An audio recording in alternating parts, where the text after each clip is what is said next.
Crossover. Oh, killer crossover. Just crossover. It just crossed him over nastily. Another victim to the crossovers. Cross him up and sit him down. For the crossover, powered by Everlevel Concrete Repair in Omaha at everlevelconcrete.com. John and Josh are here. We'll touch base with Nick Josh whenever he gets here, but other Josh is here for now. See, last week was easy because basically the only audio I asked of him was just the 5-minute long chunk talking about something that we're not going to talk about. Definitely not. Chunk. Canceled. But today was a little different because there was a lot of different bits and pieces and bits. He did have a one-word answer twice today. Back-to-back questions. There's a great job. He said yes. I know. Yes. I actually pumped my fist in the car going, that's going to be an easy one. It was at that moment I said to Josh, we were listening as we had our microphones off, and I said, time to end this press conference. He said everything. Let's end it. And he kept going for like another 7 minutes. Yep. Thank you, Matt Rule. Yep. Appreciate it. I mean, we did get a little more on the coaches needed to be talked into the fact that Minnesota was good. Yikes. That's not good. No. You don't want that. Not what you want to hear. Follow-up from Sam, though. Yes. We love journalism. We love journalism, despite the fact that it's state-run media. That was a great follow-up because it was like, wait a sec, could you expand on that just a little bit more for me, please? This is what you said. Yeah. You know what you said. Yeah.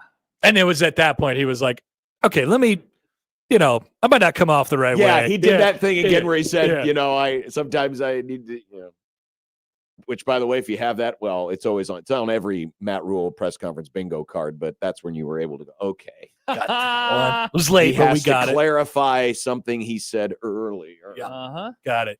How was your guys' weekend? You'll have plenty of time to talk about the game. Let's not do that. It was good. Yeah.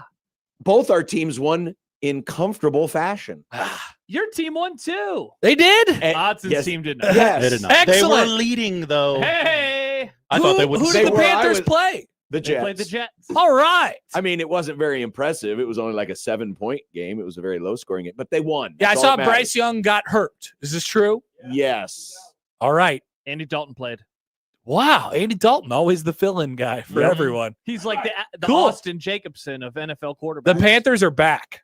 That's what I heard. Last week, there was something said. Bye, Josh. Thank you. There was something said during the Rams game that, and so we started doing the whole naming guys thing when we were watching football last week. And it was like top 10 active touchdown pass leaders. And we got 9.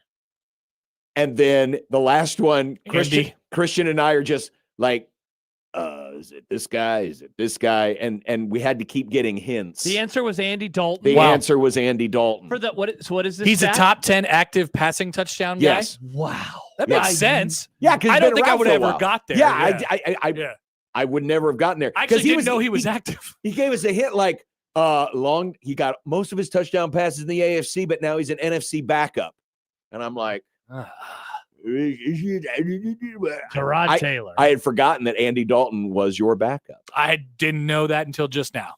Wow. So that's incredible. But yeah, it was great. I love my offense. I wish that Dallas had a defense, but the offense is the most fun offense I've ever gotten to watch. They got a little pick 6 action. That was cool. It was like 2023 all over again. Tossed it right to him. I know. It's great.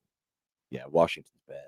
They're bad. They are. I told you that they would not be that good this I know. year. I'm glad I backed off on them in the preseason prediction. John, you rooted for didn't. Oh, sorry. Keep I was going. going to say you rooted for the 2000 Rams. I feel like you could give me some advice on what it's like to be a fan of a team with an offense that's good. Now and the a difference defense is, and that's I'm not bad. trolling here. I'm not trolling here. The Rams were defending the title.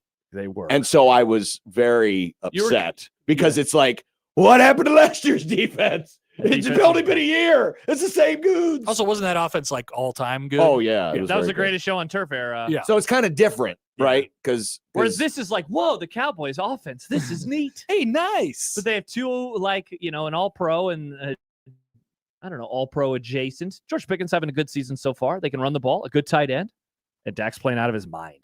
The Rams scores of the early part of that year are pretty funny. Oh. 41-36. I mean, it all started on that Monday night against the Broncos. Denver. 37-34. I should have known something was up in that first game because John Elway he'd been gone a year. Oh my gosh, that's right. That was Brian Greasy Broncos. Yes. Oh yeah. Yeah. And it was a track meet. 41-24. 41-20. This is a great one. 57-31. That's awesome. 45-29, and then they finally lost to the Chiefs. That was when Warner messed up his Yeah, and I was there. 54-34. Oh no. Yeah, it was bad. Oh, it's bad. It was bad. 54 points. Gosh. Yeah, to those Chiefs. To those Chiefs. Yeah, this one, Patrick Mahomes was, but a baby. Who was that? Trent Green? That would have been Trent Green, right? Yes. Like he was on that team Pretty already. Pretty sure it was Trent Green. Wow. Priest Holmes probably running around. No, doing not some yet. stuff. Not Yeah, I yet. don't I remember. don't think so, but maybe I'm wrong. See if I can find it. Wow. I don't think so. When It could did be. Priest Holmes' career start? Well, he was in the NFL. I just don't think he was with the Chiefs yet. Well, yeah, because Priest Holmes played against Nebraska, right? In 2000, he was on the Baltimore Ravens. Okay. Yep. Oh, maybe he And did. then he went to the Chiefs the next year, and then he Did- was awesome. So Priest Holmes didn't play against them. So who was the Chiefs running back that year? No, John, he did. He would have played against him in 96. Oh, 90, in the Big 12 title. 96. Kimball That's right. Anders, Kimball Donnell Anders. Bennett, Mike Cloud. I don't know any of Kimball these names. Anders. I remember him. Whoa. Kimball Anders. Anders. Kimballs and bits. Wow, the quarterback room. Okay, we were wrong, John. There is no Trent Green on the 2000 team. It was Todd Collins, Elvis Gerback, and Warren Moon. Nice. Whoa, Warren Moon. Gerback, I'm thinking, played in that game. So he must have still been on. He must have still been on the Rams. It's definitely an Elvis Gerbach year. Wow. Yeah, it was. Trent Green was still on the Rams that year, Wow. and now he's on TV. Yikes. Well, good. I'm happy for your football teams. Yeah, All those things. and got to watch the football. Yeah. Saturday was Diego Pavia. pretty good watching. Oh, man. Yep. I woke up at Pretty 9 good o'clock. Well, I woke up before 9 o'clock, but 9 o'clock, there was football on my television. It was Gus Johnson talking about Michigan and Washington. Thank God. I know. He So will go- not be in Lincoln. So glad. We did it. So glad that I could just turn the sound down on that game and listen to the Vandy game. Oh, man. So much better. What a great Who's- honor. Who has overreaction for the nighttime extravaganza between Nebraska and USC? Is that going to be one of those Not weeks where me, said the P. Hodson sends out an email begging somebody to do the show with McMaster? Maybe, what, does Crane have a game that night? No. John does the pregame show, so he gets to. It might be me. It might be Happer. It could be me. Wow. What a life. If Creighton doesn't have a game that night, I mean, Yeah, or Creighton. maybe there's volleyball that night. Maybe there's volleyball. Or maybe there's volleyball. Or maybe there's volleyball. I know I'm doing one of the, I think I'm doing one of the USC or UCLA situations. Wow, Hodson says no one replied. I replied to that email he sent last week. I didn't reply, and I hope that just, I hope replied. I hope What it did was you say? taken as Well, I I can't said do I'm- it. Well, no, I said I'm doing the Creighton exhibition. Oh, okay. You're talking about Northwestern. Yeah. I said- replied and I said, I'll do it. I have a. If I would have Northwestern- replied, it would have sounded really, kind of sarcastic because I would have said, my availability still stands. The play stands as called. Stands Mm. called. or your availability is upheld. That's right. That's true. the new It's way upheld. to That's say the it. new college way because they don't do that in the play NFL, stands. right? Yeah, play stands is dead. It's I think. upheld in college. College, they upheld in always say the call is upheld. Call is upheld. Hoagie Screw says another day of Creighton homers fighting over not wanting to host Big Red Overreaction. LOL. Yeah, you guys used to be critical of me, and now I've done 5 games so far this year. Hey, look, Good for you. I Or four. can't. 4 or 5. I'm not telling you that I don't want to. I'm telling you that I can't. I'm physically unavailable. Can't do it. YouTube user says, can we get a peek behind the curtain? Do y'all get paid extra for working Big Red Overreaction? If so, do you need to up the ante to fill the schedule? I like this. Should idea of Odson what the- offer us more money? No, what is the on- ante and how can we up it? You guys all get your own producer Skelly. What? Your own big Skelly. I don't want Oh, that. Mr. Bones? His name is Skelly. No, it's not. Mr. It's Mr. Bones, Now and he's that- very wobbly. Have yeah. you seen him He's today? very wobbly. Yeah. I bet the other day it was real wobbly because we got a lot of wind Mr. on Bones is not. Saturday. Yeah, It's he's a little moving. wobbly. As someone who now has Halloween blowups all over my yard, Whoa. don't need that. Do not need Mr. Bones. Nope. Don't need that because if Mr. Bones falls over in the wind, which he will, one of his long prickly bone fingers will poke one of the blow-ups and then I'll be out of blow-up. And then, then maybe then your problem's solved. Well, All yeah, the but blow-ups get then, blown up. but then, You don't want the bone to go in the blow but then up. the wife will go out and get another blow up. That would be worse. So no, I don't need big bone guy. Otson says there will be an email sent for the USC Big Red Overreaction. I can already respond right now, Josh. I am unable to do that one. Is it because you're going to be busy? This family is in town You're that I have doing not Thanksgiving. seen. You're doing Thanksgiving and Christmas that night. No. So you're not doing game work. No, you're not working. It didn't happen as much as I was hoping it would. I only got 2 games. Because your friend's going to be here. I thought your friend would ask you to do something. That'd be awesome. I'm guessing he has his own spotter, Ah, but he's going to join the show next week, so that'll be fun. Does Josh take any solace in Me, Josh? No, Josh Odson. You know, he's looking for a Big Red Overreaction host. Sure. You know, that I thought about it. And then That's very nice of you. just to think, actually, that will not work. yeah. I'm sorry, Odson. It didn't send an email back. Next week, when the email gets sent out, I will look. And if I can't do it, I'll send an email. That I'll is say, I nice can't of do you. it. That is awesome of you. I know Josh loves receiving emails. It doesn't delete them immediately. is it possible? Is it possible that we could, like NBC was back in the early 80s, do an experimental Big Bill Red Cosby? overreaction? Oh, that would be interesting. It would. It's Greg in the Myrtle Beach, and then he's on the phone, and we take the phone, and it's Yeah, like Your Bill Cosby sounds like Macho Macho Man Man. doing Bill Cosby. Oh yeah, let me It tell does. you, we could have Macho Man and Bill Cosby, Well, one of them is dead. And the other one, the other one is a We're good not- person. Yeah, not we're- available. Yeah, Macho Man's. yeah. not Yeah. available. Is it possible we could do like NBC did once, the announcer list Big Red Overreaction? The callers Calls are putting only. other callers where the on? producer just puts the call on the air and then the caller just speaks. What if Joey put 2 callers on and they had to talk for 5 minutes to each other? Ooh, that's a good idea. And I then- like this. And then just moved on. How close are we to AI Big Red Overreaction? Oh, wow. Mm. Hey, That's a terrible idea. I You think know it's a what? great one. I bet AI would even say, "I'm busy that night." I'm sorry. I'm not getting paid I enough have to- money for this. I have to make a squirrel look like a king, and That's right. And he's dancing in a field of leaves. I've seen a lot of AI videos recently that the AI is taking a step up. I mean, Has it? they're nuts. Has it? They're crazy. Joe You and- could always tell still, but they're crazy. Joe in Vegas says, I would be more than happy to do Big Red Overreaction with Matt McMaster for the USC beating the beat down Blacks uniforms. That's a weird sentence. Yeah, take So it easy. Joe on the is- whole black. Joe is going to do it with Matt. Is that what I just learned? That I is like it. I that is like it a exciting. lot. I'm trying to find the Big Red Overreaction schedule that Well, Hudson said in the summer. All Here right, it is. so I just looked. Creighton's got a volleyball game that night. Yeah. Which means I could probably watch about half the game. Would you want me half? You'd watch the second half of the game? watch like the second half of You the can game. fake it till you make it. You'll be fine. It's a caller-driven show. So Well, this is the last one where we don't have the show booked because I'm looking at the schedule right now. It is Matt and TBA. Then it is John and Matt for UCLA. It is Connor and John. Whoa, where's Gary? He did 2 games this whole year. What on earth is going on? He needs to be on standby. Otson, why do you like him so much but not me? It's interesting that you noticed that. And then it's you and me for Black Friday. Happer. That'll be fun at least. So you and me are doing Northwestern or Penn State? Yeah. Pain. Whoa. And that could be a night game. Or it would have been in the olden days. Now it'll probably be 11 a.m. Thank God. Hey, Penn State got Big Noon next weekend. Wow. Man, Gary did the opener and then he just did one standalone game. Whoa. My goal in life is to be as beloved as Gary Sharp is inside of the NRG Media Omaha building by everybody. It's a good goal. Mm. Otson, Yep. screw you, bro.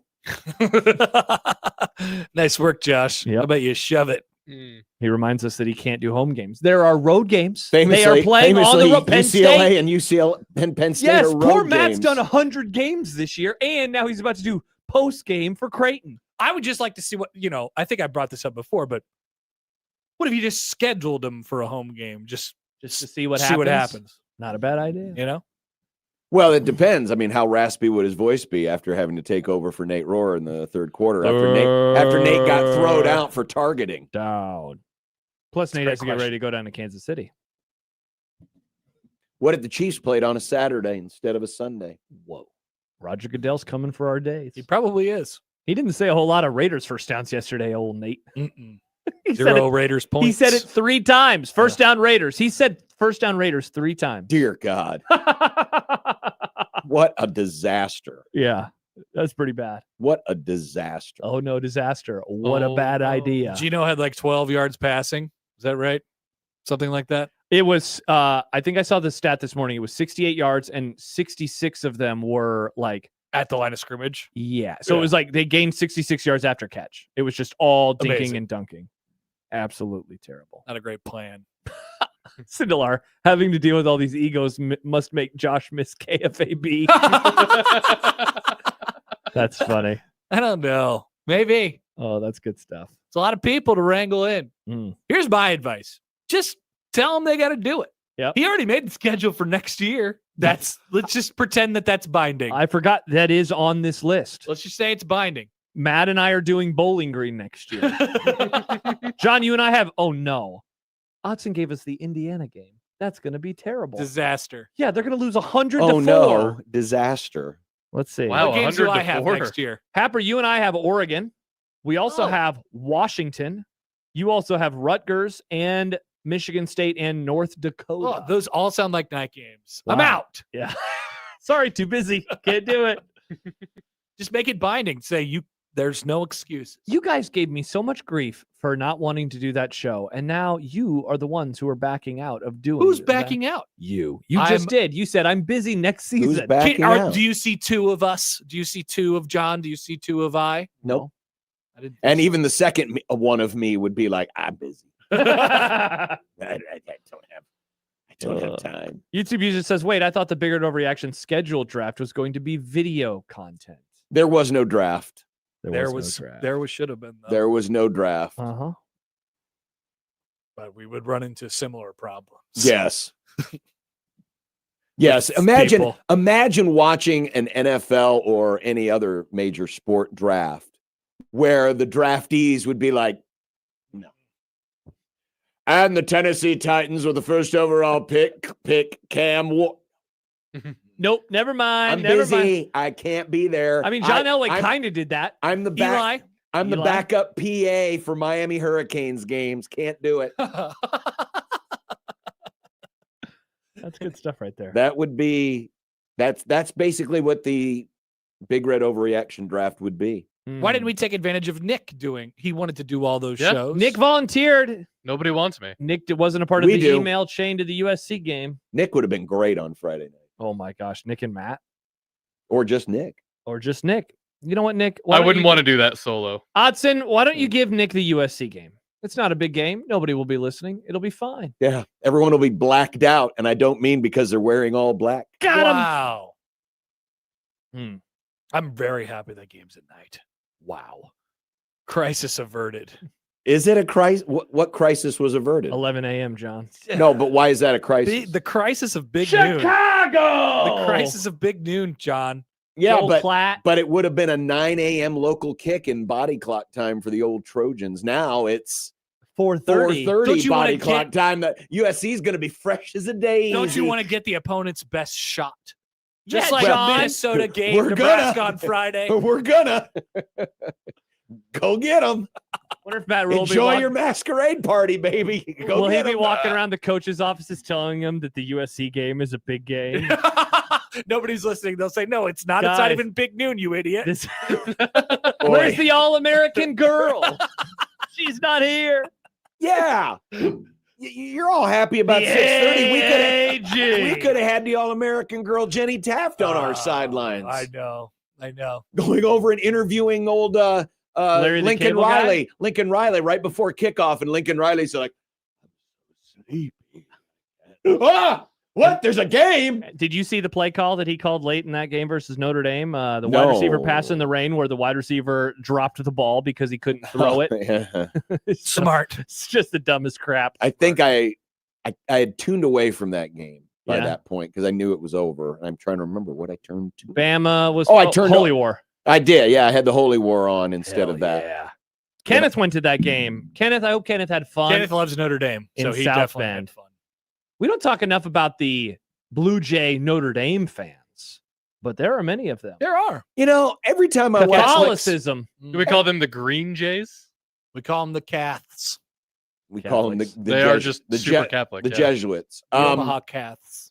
How disappointing it Catheter. is that Notre Dame plays on fake turf. It is. Fake or fake grass. It is sacrilegious, John. Because it's like, man, it's raining. Oh, this is going to be. Oh, wait, they're playing on PlastroTurf. Yeah. Oh It's- boy, those wet little crushed tire pebbles have stuck to my face. I forget. Did they add a midfield logo? No. No. They didn't. I feel like a few years ago they did, and maybe they took it away. I don't know.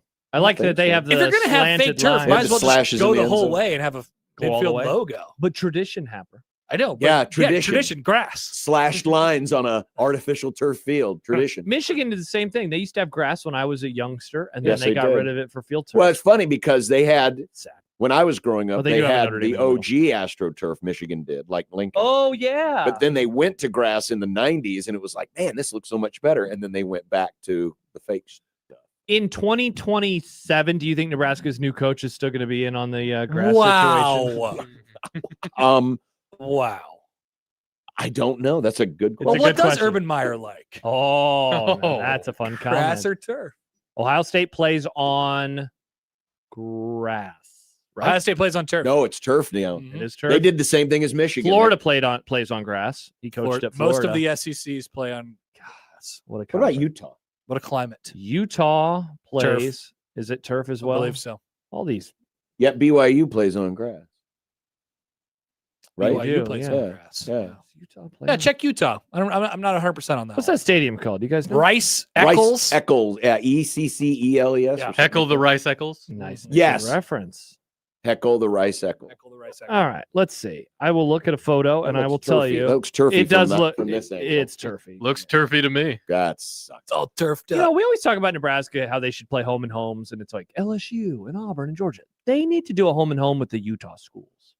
That would be Well, fun. they used to play the Utah school all They the played time, BYU in and they 15. they never did the return trip. They should. I would But now- love for but- them to go to Provo. I would too. We could go. We could do the show on the road Why do you With want the to go Mormons. to Utah? with the Mormons. What do you say? Why do you want to go to Utah? I would just want to see a game at the stadium. It looks fun. It is very pretty. there. Mountains. John's been to Utah. It's very pretty there. Very Their pretty. Omaha baseball to field, Provo. basically, this center field is just one big mountain. I've seen the pictures. It beautiful. does look cool. It's a Beautiful. 14-hour drive. I have been really enjoying views in my old age. I love views now. Views are nice. Poll Yeah. question. Yeah. Who doesn't love a view? Love views. Dylan enjoyed the view, Uh-oh. looking up at the stars. Oh, which time? I think times. it was either the seventh or the eighth time. Oh, has anybody made the Ferris Bueller joke? 9 times. Nine. No, go. He's Make been it. sacked nine Nine times. Tweet it. 9 times. That's a good reference. That is a good It's reference. 3 days past now. See, that's the part I missed about watching the game live was there all the memes. I'm sure there were lots of memes. Yeah, I was saying this morning, I haven't Yeah. read or listened to any of the discourse about wow. the game. The So ol- my the- takeaways were just my takeaways. The only person I Remain calm, went all's back well. to see what their reaction was in game was our friend Jack Mitchell because I was curious Yeah. where his mind A lot of was. ref talk, if Does I it- remember right. Did Jack's head Yeah, explode? there was some of that. Is he okay? Did He's- his head just pop off No, like a he's champagne fine. bottle? No, Jack's fine. He's seen this before, and he'll see it again. Probably on Saturday. Oh, happy first game of the new Groin Kick Chronicles series, by the way. I haven't done the math, but I'm guessing that this would probably be near the bottom. Yeah. Because they just kind of got dominated. I'm declaring victory, by the way, on my prediction. I don't care Victory where it is Monday. on your thing. I'm declaring it. I'm declaring that I was right. On what? On there being another groin kick game this season. Ugh, rats. Actually, Don't worry, they still have Iowa to come. Actually, I want to create a new, and maybe we can do this instead of doing the groin kick chronicles. This was a new level.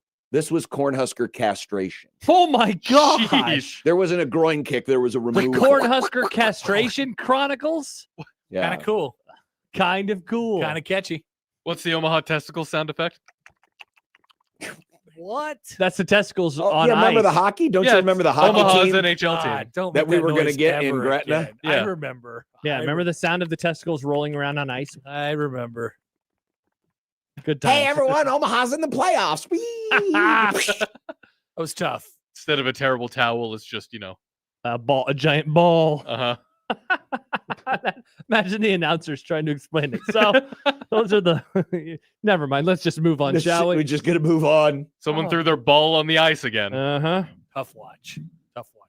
Cornhusker castration. Cornhusker castration. Dude, that game Conics. sucked, man. That Yeah. game was terrible. You know what the best part about Friday night was? Dylan Royalist pass The when he Jays? was falling. The Popeyes. Oh. We got a tremendous order from Popeyes. Fresh. Did you get a bucket? No, we all got individual meals. Joey wanted a sandwich.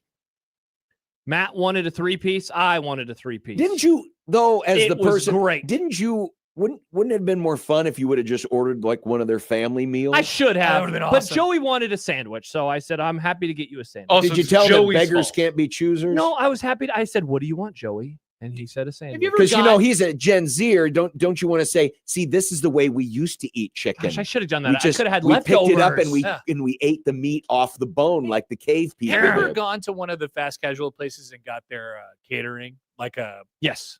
Like I did a Raising Raising Cane's in Cane's. college. I did a 50-piece. I want to be cool enough one day to do that. I really want to order Raising Cane's for a bunch of people. Why don't you do that for I next year's wanna order- I Topic wanna Alert order Day? Qdoba for a bunch of people. Do it. A big tray of rice. That's basically what we had for the medium meal for the Dayton game. I don't remember which restaurant it was from. We also ate it up in the hockey press I've heard box. about this. Rob told me about this.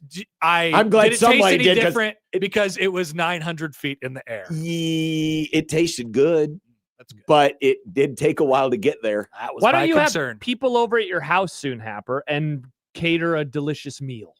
Soon, kind of soon, Kind of soon. kind of Okay. soon. Maybe after basketball season, you have people Maybe over after and basketball season, I can have a bunch of people over. and you have you- Qdoba. I'll get 'em Or Qdoba. Canes. That sounds great. I really want to do that for people. I would come over and eat your Qdoba. Okay. Maybe all of my friends could come over. Or maybe they're not available. And maybe you can send out an email. and you can get the sauce in a giant cup I like sauce. I think they I know get Qdoba. because they put the oh. I was Throw a hoping party, for- I Happer, was hoping says for the Sindelar. Canes. I might throw a party. Wow. Throw a party. A Happer I would love party. to throw a party for people. Yeah. Here's an I idea. like to entertain. Don't do it for a Nebraska Big Ten conference. It wouldn't be surrounding any sporting event at all. It would just be Oh. come and hang out. Whoa. Maybe the TV Well, then would what be would on. we watch? There, we would have to watch each other's mouths move. Conversation. YouTube Yeah, exists. good, Or we good, can good. find another old game. No, it's about I'm assuming- talking to people. Am I Oh. invited? Am I invited to Qdoba Sure. night? We forgot to Cool. do our thing where we watch Oh. back an old game. Should we watch the Minnesota-Nebraska game 2025? No, we should. All right, let's see. I'll go find. Where's the remote at? Oh, there it Good. is. I also saw, John, you got your own little tiny baby table now. Is this? I watched What? the. You have your own table? Well, I wouldn't. It's not my own table. It was shared. It's tiny though. Yeah. Who else sits there? do you share it There with? was a TV man? a father and his young daughter. Oh, Whoa, like really? Regular people sit next to you? Yeah. Are they your stats people? No. Wait, this is gonna be like this all season? I bet you really pe- like that. people That's can- awesome. People can just get tickets to hang out with John Bishop during That the game. is Buy the super John cool. Bishop seats. Oh, that sounds great. You could see it from I John's. love that for you, John. John, you get Yeah, cut of because they've this, I'm gone. sure. You know, it's like the NBA now, where they have courtside seats. I noticed that. What if was a kid with different. sticky fingers starts poking you when you're doing your call? This young lady was very well behaved, even though she Good. did have the cotton candy. But actually, she was sitting. The father was sitting right next to me. She was sitting. Dad, on if the I end of touch the this red She was- guy, will he pop? Nick, give me a random year or year between 2000 and 2009. 2007. Give me a number. One Between through what and what? 1 through 12. Oh, this is a month. So let's go with 4. No, this is a game. All right, the fourth game from 2007 was Ball State. Oh my God! that I was was a- at that game. Oh, me nice. too. Great Congrats. All right, so Nice. let's I see have if we never can- heard the booze echo into that press box more than Oh. it did that day, and they weren't for they weren't against the referees. I can promise you that. All right. Well, This is actually an interesting one. I'm kind That of dude threw for 500 yards. Wasn't Jason Whitlock in the stadium for that game? Oh, Because isn't he a Ball State guy? I you'd have been have run covering- into Mr. Whitlock in the elevator, but I thought it was when he was still covering Mizzou. Kansas City, right? Yeah. All right, let's see. Do we think this game is even going to be on I YouTube? don't know, it'll be tough. Oh, look, there's a music it is. video. Oh, no. 5 minutes. minutes? Oh, Oh. come on. Wow, that was a fast 4 game. minutes, 3 minutes. Yeah. Oh, this sucks. Oh, look, Josh, go What? back. We have the Husker football weather forecast for Ball State. Perfect. It was nice that day. It was very nice that This day. was the only Come game. on. I Oh, believe. look, tired of booing, and there's Corey McEwen. God, people hated that dude's guts. They did. This was the only game I believe All that right, we'll my watch this dad game. and I have been to together. Wait, we're gonna watch the game after. No, this isn't the one after Sandusky. This is a different Nebraska-Penn State game. This was a couple years later. Whoa, that guy just Oh, is opened a this the door in one a where house what's and it his was name kicked downtown the Omaha. field goal? Yes, Maher. That was another game I missed because there was Creighton basketball. That I was day. calling a Creighton women's basketball game. That Women. day. and I actually came here and got here in We love time to women. watch the end of said game. Have you heard that Josh and I will be doing a basketball game together this year? A game of basketball. Did you see this? Have you heard about I have it? not. Yes. Yes. That was another thing that I looked at over the weekend and then I forgot about Wow. instantly. I bet Should you're we- stoked about that, you basketball pervert. Happer. I'm now, excited to call a game with Josh. I think we'll have excellent chemistry. yeah, we work together all the time. Yeah. Now, I don't know if that ESPN Plus would allow this, but what if we switched off play-by-play like you do for baseball games, and I did the first and fourth, and you did the second and the third? How would that go? That would be over? weird. It'd be very strange. It'd be weird. Imagine if you'd have done that for the Whoa. Nebraska-Michigan State game. I'm happy to do Whoever had the whatever's second and the assigned. third would have been like, oh, Oh. man, I got It screwed. would have been like the innings Happer called at the Wait, College World Series. Yep. No hits. Yeah. Who's the play-by-play guy? Is it you or me? I think it's me. Okay. I think it's me. Great. Excellent. I'm happy to analyze. Okay. Me and you might do more games than John and I together. This Wow, year. look at really? It sucks. We only have one game together. John, have you heard Happer. the news? We're splitting up. We're Why? divorcing What? Why? How come? because there's going to be 2 baseball broadcasts. What? How did you guys get that, but nobody else did? I don't know. What? Why would we do that? I don't know. Oh, I said I love John Bishop and I love. so wait, talking there's to John radio Bishop. and TV. Why wouldn't we? I wanted that for hoops. I think we need to revisit this. Okay. Talk about it with somebody else at a later time. Amir. It's Wow. funny because they just flashed the title slate up on the screen, and the Amir. records for this game might be very similar to the records for was the it? game. I think it was it 7-2 for Nebraska. Oh wait, no, it's Nah, not they're not gonna be going up to go there. 13? 7-2. It's It's 13. 13, yeah. Hey, is that Eric Collins? Yeah. Yes. Oh no, disaster! What a And- bad idea. And that's what's his name from Iowa? What's that guy's name? The Oh quarterback. yeah, the former quarterback, Yeah. Kelly Stoffer. No, that's not him. That's that not was Kelly somebody. Stoff? That was the quarterback for the Hawkeyes. Who was the, Oh, who was the it Chuck Iowa- Long? Chuck Long. Yeah. I'm I sorry, meant I'm Chuck sorry, Long. Iowa fans. For some reason, Oh, confusing you with Zach Kelly Stoffer. Zwinak. I don't remember the name Bill Belton. I remember Zach Zwinak though. Wow. Look at this. Armstrong must look at that. A mobile quarterback. Has Nebraska's coaching staff thought Happer about a mobile quarterback? You're going to awaken the T-fers. Oh, they're awakened. Ben says we could definitely be 7-2. LOL. What is going on here? Thought exercise. How many times do you think TV would have gotten sacked on Friday? 12. Still quite a lot. Yeah. Yeah. But Josh, he 7. He can move. He can move. That depends. Would Nebraska's offensive coordinator know how to call plays for him? Because I think he had a problem calling plays with the quarterback he did have on the field. He definitely did. Oh, and it's John Jansen down on the field. Wow. Deontay Evans. Oh, he stunk. Deontay. He was way better as a freshman. He I got think worse. We should have pronounced his name Keontae. Keontae It would have been a lot Evans? better, and then we could have done the whole. I ate his liver with some fava beans and a nice Chianti. Nice reference, Josh. Can you imagine every time he made a play and they played that in the stadium? Oh, gross. That'd been pretty good. It would have been fun. Gosh, that looks like classic Penn State What weather. year is this? 13? 13. So this game goes to overtime. There's Billy. Hi, Bo. And Bo. Billy and Bo. Billy. Bo Pelini, lifetime record at Penn State, 2-0. Wow. Take that, Mike Riley. Do you remember when, according to Tim Brando, Bo Pelini won back-to-back road games in 2006 as the head coach of Nebraska? Oh, Ouch. did he? I guess I missed that one. Tough one. I mean, I was watching, but I guess I wasn't paying attention. Doug in Idaho. Oh, sorry, Nick. I just saw a band member for Penn State wearing a Spartan helmet from Halo, but Yeah. in Penn State colors. It was Gotta big say. Halo time, 2013. Doug in miss Idaho it. says, why is there so little respect for TJ Lateef? He was a 4-star, top 20 quarterback, and you guys act like he played at Hastings College and walked on at Excuse Nebraska. me, Tom Osborne played at Hastings Oh, College. so that would be a compliment. I believe that this person, who is this, Doug, Doug, is asking the wrong question. what's the correct question to ask? Why is there so much respect for TJ Lateef? That's a great point. Jimmy says because people want to be right about Dylan Raiola. No, I don't. That's not what it is. No, I mean Dylan I could take leaves or a lot leave. to be desired. It's just more.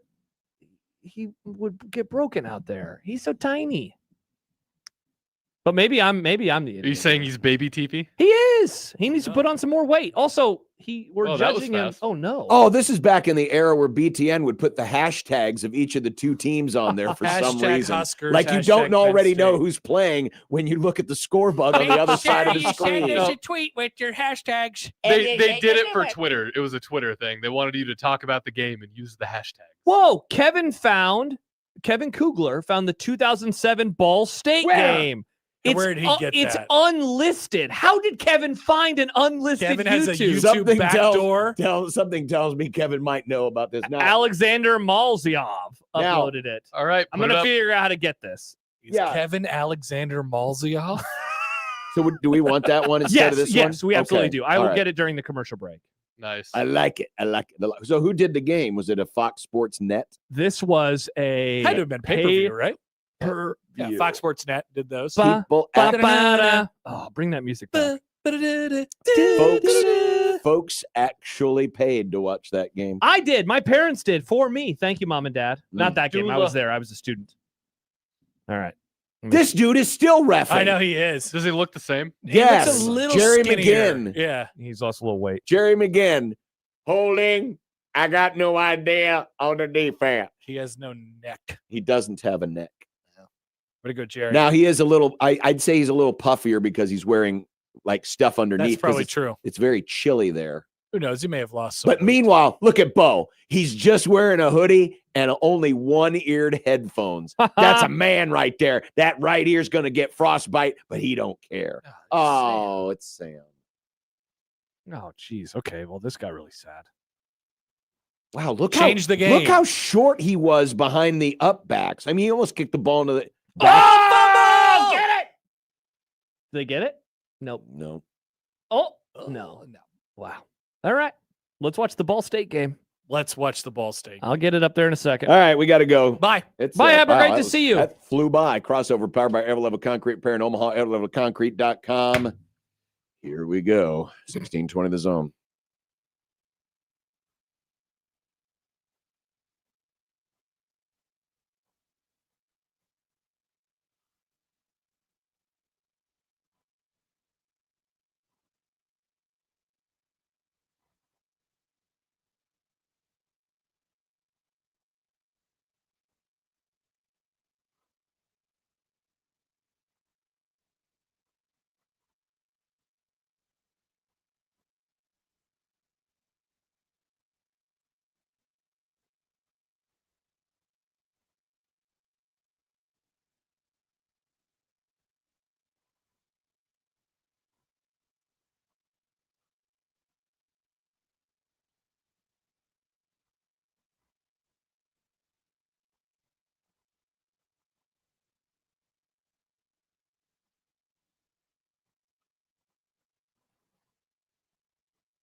KOCN. Unsportsmanlike conduct on 1620 The Zone. Husker Athletics, Creighton, and yes, UNO. Don't miss a moment, they'll give you your fix. They're on every day from 2 until 6. Spend your afternoons with John, Josh, and Nick.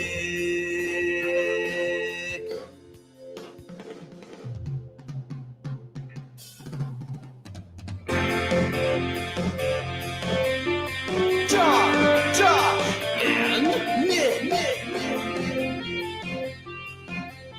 They'll show you what sports talk really is. Oh, the Sea of Red was angry that day. About as angry as they are today. That's true. Oh, and there he is, Billy C. Wow. Billy C. Unsportsmanlike conduct on 1620 The Beige Zone. pants. Husker Athletics, Creighton, and yes, UNO. Look at that tiny baby tunnel. It's so narrow. It was small. And that's when that's after they had already moved to the new complex. Uh-huh. Wow, standard definition makes it just look like I'm not wearing my glasses and watching TV. It's almost as if it was shot by Austin Jacobs. Oh, You got to man. refer back to last week's shows Yes. to understand what we mean by Mr. all P. that. Pants. So now, thanks to Kevin Kugler, who somehow had the unlisted address Thanks, to Kevin. this game, we are going to rewatch Nebraska and Ball Thank you, Kevin. from 2007. This is awesome. This will get us to pretty much the end of the show. This is like a 3-hour-long game. Goodness. This is great. Goodness Look at that crowd. The gracious. sea of the sea of red. The sea was angry that day. It was angry, man. Woo. Just like you said, it is today. Woo. Mhm. And the coach today said, if we don't play better, I'd boo us too. Boo! Bill Callahan was not saying that day, though. No. He didn't need to invite the fans to boo that day because they did. They did anyway. They did. Well, here we go, friends. Another week. Quite honestly, it's a show I wasn't expecting to do. I know. Can you believe that he left even after that loss? Well, No, I thought you were about doing an F1 joke. I'm glad you said something there, Nick, because I do need to get to something from the Oh, top. But first, okay. the Grum Down, brought to you by the referees at John Higgins Weather Guard. You have them? Do you have them? Yep. Do you have them? I have Do you have them? What's up? Hit that first one. You gotta be vaping me. Yep. Nice. You got to be. And we have a downcast one too. You gotta be bleeping me. So we got both. What's that from? That's Hawk Harrelson. Oh, It's one of fun. his many rants. Baseball. Because that's basically what I said when I was standing outside my car looking at what the score Oh was. boy, it was bad, John. It was bad. Does Rule have a better grasp of what happened? The assistant coaches weren't sold on Minnesota? Yeah, that came out of today's press conference. Not great. Mitch Sherman came out of today's press conference too, because he was there. He was. He asked a He question. was. Pretty good question too. Yes. Two of the best words in sports. Game 7. How is our friend doing right now? Ooh. Probably in a bad spot. I texted him yesterday. I said, hey, how are you feeling? This was at like 4. And I said, this is not about the Broncos, by the way. This is the Mariners. And then he started venting about the Broncos. And I said, I was serious. I want to know how you're doing about your baseball team. I don't care about the Broncos. But now our teams are about to play on Sunday. I care. The two most exciting words in sports. Denver Broncos. Wow. What a comeback. What a comeback. Firm and soft. Mm. Michael Severe Monday. And Das ist verboten. Nice. That's German. We have Sprechen Sie Deutsch? We have set 9. ground rules. Oh. We have set some ground rules for this week. And I know we don't have a great reputation of sticking by our ground rules. Yeah. Are we going to do it this time? But if at first, or if at second, or if at you 23rd, you don't succeed, try again. Mm-hmm. We have come up with the following things that the Grum will not discuss this week. Look at that. And I want to thank the first caller after the Matt Rule press conference on Big Red Overreaction for inspiring this list and its first item. We will not discuss NIL, especially any calls to arms for donations. No, we will That not. wasn't the problem. So we're not talking about it. We will not. We will not discuss Matt Rule's candidacy for Penn State. What candidacy? Perhaps. We will not discuss any penalties, non-called penalties, or ejections of people by said penalties. Whoa. You, John, are not going to talk about the refs? Nope. Wow. We are not going to talk about year 3. Oh, no. We are not going to talk about the color of the uniforms. Wow, I'm so proud of you. Look at you, John, turning over a new leaf. Well, this also covers the game in 12 days because we ain't talking about that crap neither. Oh, damn it. Wow. And we're not going to discuss Oh. that Minnesota cares more. Oh. Because we have enough things to talk about. We don't need to be you're distracted. Dave, And none of this stuff is, and these things, they're pointless. It's not constructive. Dave Fight says, notably, I do not see TJ Lateef on the list. Because we're going to do quarterback controversy. D'Lo says, John, you forgot K Ford in 1620, the analytics. That's a Thursday segment. So That's a Thursday segment, and the analytics don't care about your feeling. correct. So there you go. The rules for this week. You are more than welcome to call us out if we should break any of these rules. Look at what Chance says. Literally, the name of the YouTube stream is Surrender Whites. SMH, Nick already breaking the rules. I'll be fair to Nick. He was not aware of what was on the list when he created it. Okay. I apologize. I will also allow, but we will not be acknowledging it. Nope. We will not be acknowledging it. We won't. Because again, there's more than enough to talk about. There is a lot to break down. From Oh the my God, is there enough to break? A lot to So break down. here's what ended up happening. Because I was this close to escaping the walls of the CHI Health Center on Friday night without knowing what had happened in Minneapolis. So close.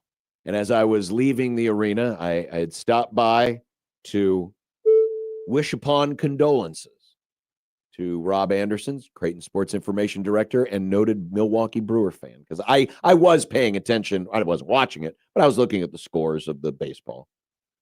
And I noticed that the Brewers had lost. Yeah.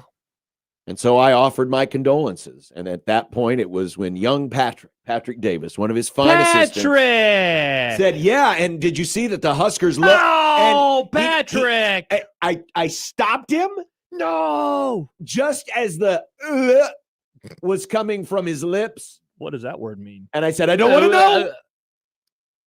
And then Rob made some quip about, well, we didn't say what sport. Well, I wasn't that dumb. Yeah. I wasn't born just yesterday. I knew that Nebraska volleyball wasn't going to lay. Yeah, an they egg. definitely were going to lose. By the way, shout out to us in predictions for, well, two of us for saying they would not get a set. So I was Scored on debating the whole way out to the walk to my car. Do I still just ignore everything? Yeah. And hope that maybe by some weird fluke, Michigan State beat Nebraska volleyball and Patrick was actually spoiling the vibe. That would have been awesome if actually that would have been the case. But I decided, no, I'm not going to do it. Not going to do it. And I opened my phone and I brought up my score app and I saw the score. And it was at that point that I yelled, why do you change the page? You gotta be vaping me. Thank you. That's basically what I said. But you said the word instead of bleeping. You said You the gotta be bleeping. you said the Yeah. word that gets bleeped. Yeah. Yeah. So another attempt to go spoil free. Actually, Patrick did me a solid because then I could watch the first half, go to bed, get up the next morning, watch the second half, be done with it. Ian writes, I was at the Creighton game, and I'm not effing with you right now, We turned on the radio and listened to a few minutes of the Huskers game, and my son projectile vomited all over the inside. That's true. I saw a photo that he put out over the weekend of his trying to clean his car out. He had to take the seat out because of all the vomit. Woof. Yeah, not great. It was Not great, bad. John. It was bad. It was bad. Sky wants to know, Das East verboten. Is that the under? It's German. It says this is forbidden. Yeah, it's just a fun way to say forbidden. Are you equating everything German with those people? Wow. I think you might be equating everything verboten with those people. Though I did ponder, but then I would have to explain it, and you youngs hate it when I have to do these things. I was going to put like a picture of Sergeant Schultz from Hogan's Heroes, but then I would have had to explain who that is to people of my generation and older. It would have been a funny reference. It would have been great. But our audience isn't of olds, John. It's of young. But all you idiot young people, the only thing you have to reference is I don't even know what you have to reference because you don't watch TV Inglorious anymore. Bastards. I would have gotten the Schultz joke. I would have thought it was hilarious. We had a dog named Schultz because of Schultz. Nick would have gotten the joke. John writes, can we talk about how Rule likes to run his fat mouth but still can't coach and still essentially has a 500 record? Well, Can we talk about that? Some of that. Okay. We're going to do some of He that. got a little mush mouthy today. That was an awkward press conference. Yeah. As we will discuss. 402-951-1620. I'm sure you'll want to discuss on the Prairie Flower Casino Zone hotline. You move to the front of the line if you have a Southern voice and are angry.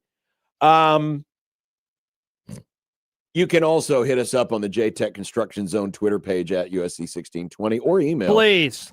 John at 1620thezone.com, Josh at 1620thezone.com. At Equitable Bank, we take banking personally and answer the phone on the first ring. Here's a real quick aside. We're watching this old game, right? Yeah. We need to go back to these nameplates. I hate what is it, New Times Roman or Sans Serif or whatever. What are you talking about? On the nameplates on the current jerseys for Nebraska. These are fine because these are just, nice, straight, ordinary letters. But the ones that Nebraska has now, it's like a Times New Roman. And they look ugly. And I hate them. I don't know if I've noticed that. Yeah, they're bad. Let me find a photo of Dylan Riley getting sacked. They're bad. So I see you don't like that. I don't like that. Okay. Yeah. Because when you get sacked and your jersey gets all, messed up. Yeah. It looks bad. I can get behind that take. That's I a hate solid it. take. Just give me some solid block letters, baby. All right. Maybe they'll play better. That works for me. Or be like Penn State and just take the damn names off. That way we don't know which one of you screwed up. That works for me. That would have to take the numbers off too, I suppose. But maybe you can just change out numbers every week. Yeah. By the way, Nebraska's up 6-0 on Ball State. Look at Marlon Lucky. Look at that, baby. They got this game in the bag. They'll be fine. All right, we'll come back because, I have thoughts. Okay, I do too. Next on 1620 The Zone.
All right, so we've established the ground rules, what we're not going to talk about, but here's what we are going to talk about. It is hard for me to sit here today and say that you can't argue that the Friday game was a result of distraction. I can't sit here and argue against that. I'm not saying I'm arguing for it. I can't put myself in a position where if someone wanted to come out today and say, see, all this crap, Rule needed to put this to bed right away. He needed to stifle it, do something. I can't argue because that performance was so disjointed, so unhinged, so poor that I can't argue against that. Again, do I think it played a role? It might have played a role, but that wasn't the reason, in my opinion. But I also can't sit here, if Josh wanted to today say, well, Matt Rule didn't handle last week very well with the whole Penn State thing, and I think that got into the locker room. I can't do it. I just can't do it because the game was that poorly played. That is one of the worst games I have ever seen. It was that bad, especially given how you were on offense and what Minnesota brought to the table. And I don't mean to make it sound like Minnesota was a bad football team because they're not. But if someone's trying to convince me today that Minnesota is 24-6 better than Nebraska, I'm sorry. I can't see it. I couldn't see it. All the data said it wasn't. The eye test said it wasn't. Yeah, I watched them. Did you see what happened to Purdue this week against, oh, by the way, Nebraska's next opponent? The same Purdue team that if they hadn't Austin Jacobsoned all over their leg, would have beaten Minnesota? For sure. And I get it. Some teams match up differently against other teams, but I can't argue. I can't argue against that there wasn't something about last week's news of the week that didn't permeate that performance. Yeah, I mean, I think it's okay to hold 2 points of view. One, it probably affected them. Two, I don't want to use that as an excuse for what happened out there on the football field, right? Like, that's kind of how I am viewing it. I think Jimmy hits on the crux of it. If Minnesota won on a last-second field goal, we would be mad, but it would be a different conversation. It's all the problems we wanted to believe were gone. What's a phrase that we have said too many times over the last however many years? It's not that they lost. It's how they lost. And you hit it. This was such an embarrassing performance. I went back and I rewatched it this morning. His Brady Hoke. Wow, he looks way different. He does look way different. And man, I watch it and you know what's coming? And it makes in particular the second half, it makes the first drive of the game, it makes all of the issues and missed opportunities. There's like this magnifying glass that I put on them. Like, I could not believe, you go back and you watch the 98-yard drive, 14 plays. Minnesota attempted 2 third downs on that entire drive. 2! So that means they were always getting first downs or on second downs. They never had to get stretched. And that's a rarity. A 14-play drive that goes almost 100 yards normally means you're getting a lot of third downs. Yeah, this wasn't like that Northwestern drive in 2011. Correct. Where they converted a lot of third and I think even a fourth down or two. Oh, my gosh, can you get it? Because there's not even an opportunity to get off the field because you don't get them to the money down. Correct. And so that happened. And then, look, of course, we all know the number 9 sacks. Nebraska had the ball 10 drives. 9 of them had sacks, and 6 of those drives, John, finished or ended on a sack. The last play of the drive was a sack, whether it was at the end of the first half and regulation or on third downs. That's how the drives ended. 6 times. 6 drives ended on sacks. 9 sacks happened on the 10 drives overall. It is a horror show. And it pretty much is from the jump. Yeah. And there is something to be said too. And, PJ Fleck talked about this in the post game. But, when they punted in the first half on that 4th and inches, on the broadcast, it says inches. Yeah. I remember the moment thinking like, wow, that's weird. I guess they're okay to play the field position game. They just didn't think Nebraska was ever going to be able to do anything. So they were like, let's just play the field position game with them for a little bit and it'll be totally fine. Couldn't believe it. Couldn't believe it. This game was one of the worst called games, and I'm not talking about the officials. Yeah. I'm talking about the offensive coordinator. Yeah, it was rough. This was one of the worst called games by an offensive coordinator I can remember. It's a Dana disaster for many reasons. The drive after the 98-yard drive, it was 14-6. Nebraska comes out, pass, pass, pass. Emmett Johnson doesn't touch the ball. Your defense was just out on the field for 9 minutes. Yeah. They had to use a timeout just to give them a breather. And you come out and pass, pass, pass. 3 and out. Right there is when the ball game was like, we're in big trouble. Big trouble. Because the 8-point lead, I mean, first of all, a 1-point lead seemed like a multi-score lead for the majority of that quarter. Yeah. Because they had the 1-point lead late in the half, and it carried over for an entire quarter. And by the time it's 14-6, it seemed like it was a multi-score lead for the Gophers. As Sam McEwen wrote in his rewind last night, Nebraska opted for finesse. 38 called passes, 16 called runs. And I get it. You were behind, but you weren't behind 2 scores until early fourth quarter. Correct. 38 passes to 16 called runs. So the game script, it's not a game script of like we have to throw because we're behind all game. And remember what we talked about on Friday? How Emmett Johnson, like, could there be an like overuse of him because they wanted, and instead they went the other way. They overcorrected almost because they were like, I bet they think we're going to give the ball to Emmett Johnson a lot because he's back home. You know what we're going to do? Give him the ball. We're not going to do it. Instead, oh my god! Instead, we're going to call long dropbacks. Where was the plan from Maryland? I know. I'm glad that question was asked today. Unfortunately, Rule was, he kind of diverted off and went into another one of his tangent about a bunch of other things. But they ran it for 193 yards against Maryland. They didn't run the ball on their first drive. They dialed up 3 passes on the drive I just mentioned. No body blows were landed. Nothing. No. And here's my biggest issue. Now, okay, see, the broadcast was wrong. That's Brady Hoke. Whoever the other guy is, just some random assistant. There's Brady Hoke. Yeah. Anyway, don't mean to get distracted, but you know you have a problem. Your offensive line can't protect. Your quarterback can't figure out what to do in the pocket. You know you have a problem. So you have to start calling plays to mitigate the problems and accentuate what you do have. Is there a play in the Dana Holgorsen playbook that's a quick slant? 1, 2, 3-step drop, boom. Is there a play like that in the playbook?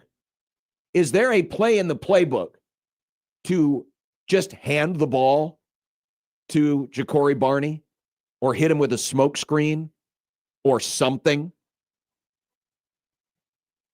Where are the quick slants? Where are the timing routes? Where are anything that gets the ball out of the hand of your quarterback faster, because you cannot go 7-step drop, whatever, out of the shotgun and stand back there for 3 seconds and think you have time to complete a long, deep pattern. You don't have the time.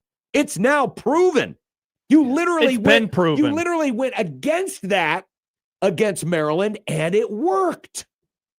You ran the ball. You ran screens. You got the ball out of Dylan's hands. You mitigated what you knew to be a good Maryland pass rush. And who knows, maybe this is lending a bit into Matt Rule talking about having to convince the coaches that Minnesota was good. That maybe one of those coaches he had to convince was his offensive coordinator, who kept insisting about, we got to throw. This was a disaster. This was a horribly called game. And no, I'm not calling for Dana Holgorsen to be fired. So I don't want to hear about that. I'm not calling for that. I'm just saying it needs to change, and it needs to start changing right away, because you now know you have 6 data points. So, Well, they played 7 games. that's 7. I'd say 5 data points. Well, you have so- 5 data points against the Power 5. You have 5 data points against the Power 5 that you cannot protect your quarterback for long enough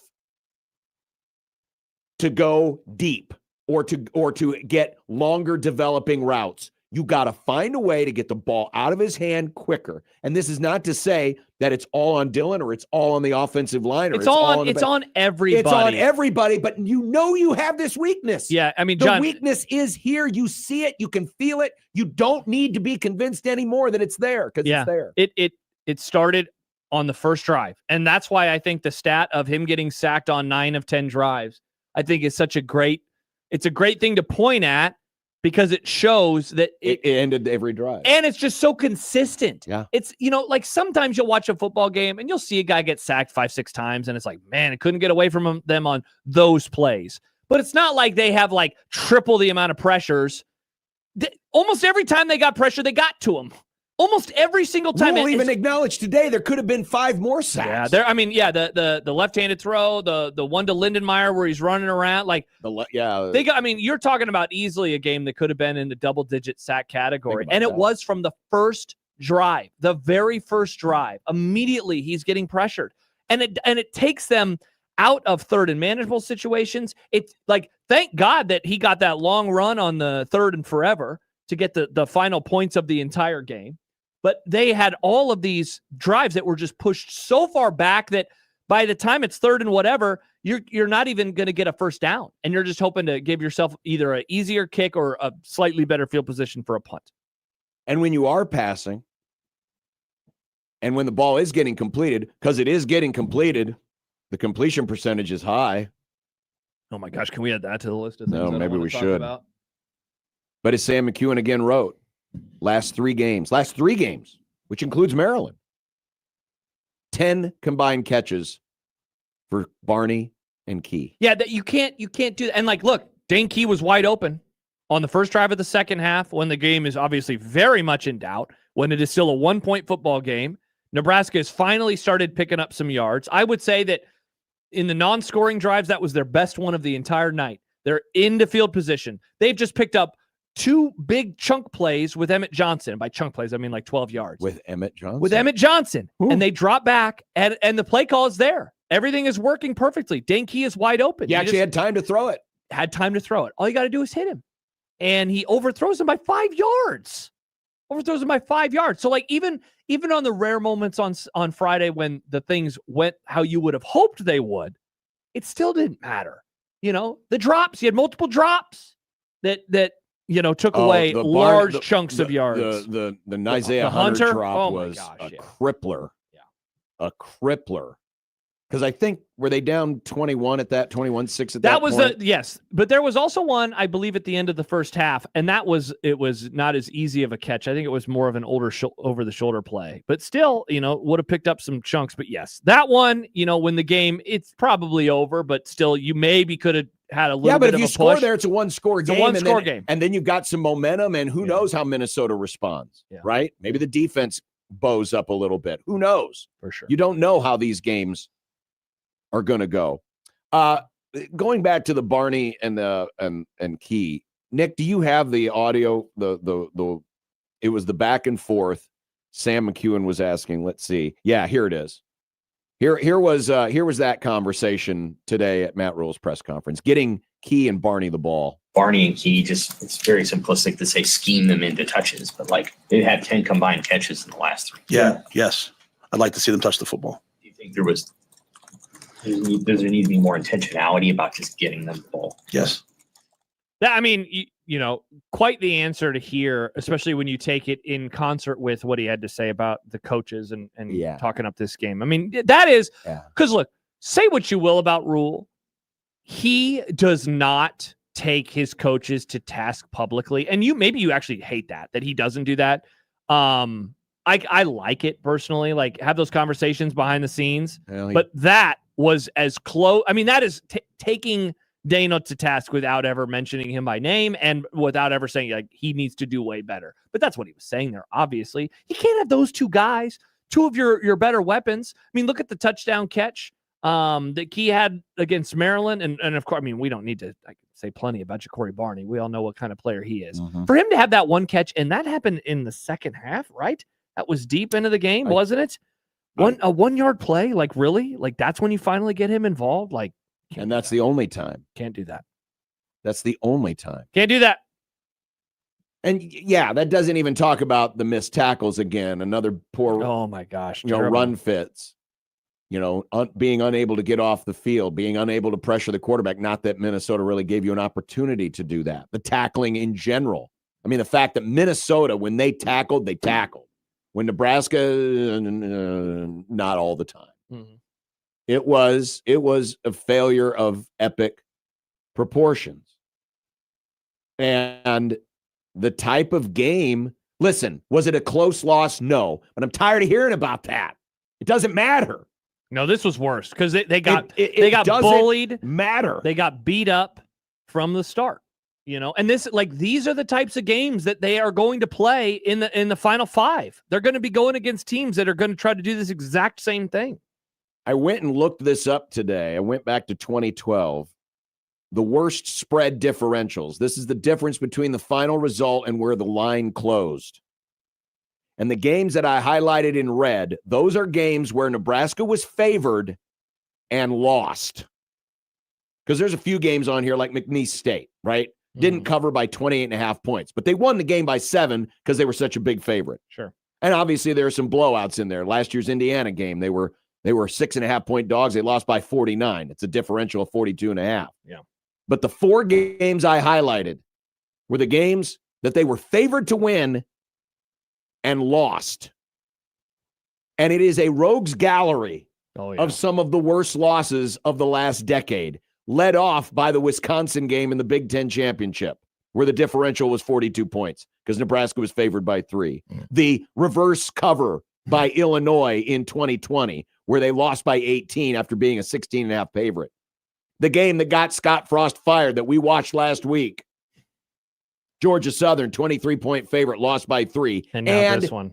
Friday, favored by, the line closed at 6.5. They lost by 18. It's a differential of 24.5. And doesn't this show, because I have left, the last 48, 72 hours thinking like this game, where does it belong and where do I have it, mentally? And I mean, it is certainly the worst loss, in my opinion, of the Matt Rule era so far.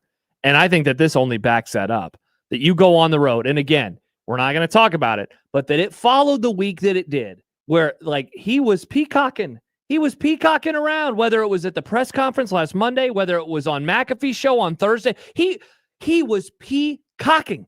And they go out. And he ain't talking about the NBC streaming service. And they go out and they lay that type of an egg like that. It's just such a bad look. It's such a bad look. Funny, as you say it that way, Josh, but it was. There was a pride last week in the fact that Rule's name was coming up in the Penn State conversation. Sure. It was like, we should expect this. Yeah. We should expect people to come after Ja'Cory Barney. We should expect people to come after our coaches because we're good. You're right. There was some boasting going on. Well, remember that quote he had last week where he said, like, look, I'm allowed to say this because we're good this year, but I have 3 new coordinators, and so like you look at that and how he spoke 1 week ago today versus this week's Monday press conference. And it is just a complete difference, complete night and day. Man, I mean, tail between his legs today. That really crystallizes what we're going to have a little bit later on. In fact, we'll do it here in our next segment, but let's get to a couple calls before we get to that. Old man Doug on the Prairie Flower Casino Zone hotline. Hello, Doug. Doug? Hello. John, you had a much better Friday night than the rest of us because you actually got to see a team win. So that was the worst thing I did, was not go to the basketball game. I could have been spared all of the best the best thing, two things that I did. Number one, I normally go to the Minnesota-Nebraska game. We have friends that live up there, and they're out of town. I was too cheap to go up there and pay for a hotel room, so that was really good. And then secondly, when they were down by 14-6 and that drive ended, after that, I left my son's house, went home, didn't watch any more of it. I do think this team, and you're talking about peacocking, this team is entitled. This team plays like they're entitled. And really, until we start winning games we're supposed to win, we're entitled to nothing. So, anyway, you guys, we probably need an hour of hate about that game. What did we hate about it? I mean, that's pretty much what today's whole thing is. We just don't need to brand it as such. But if you want to call it that, we can.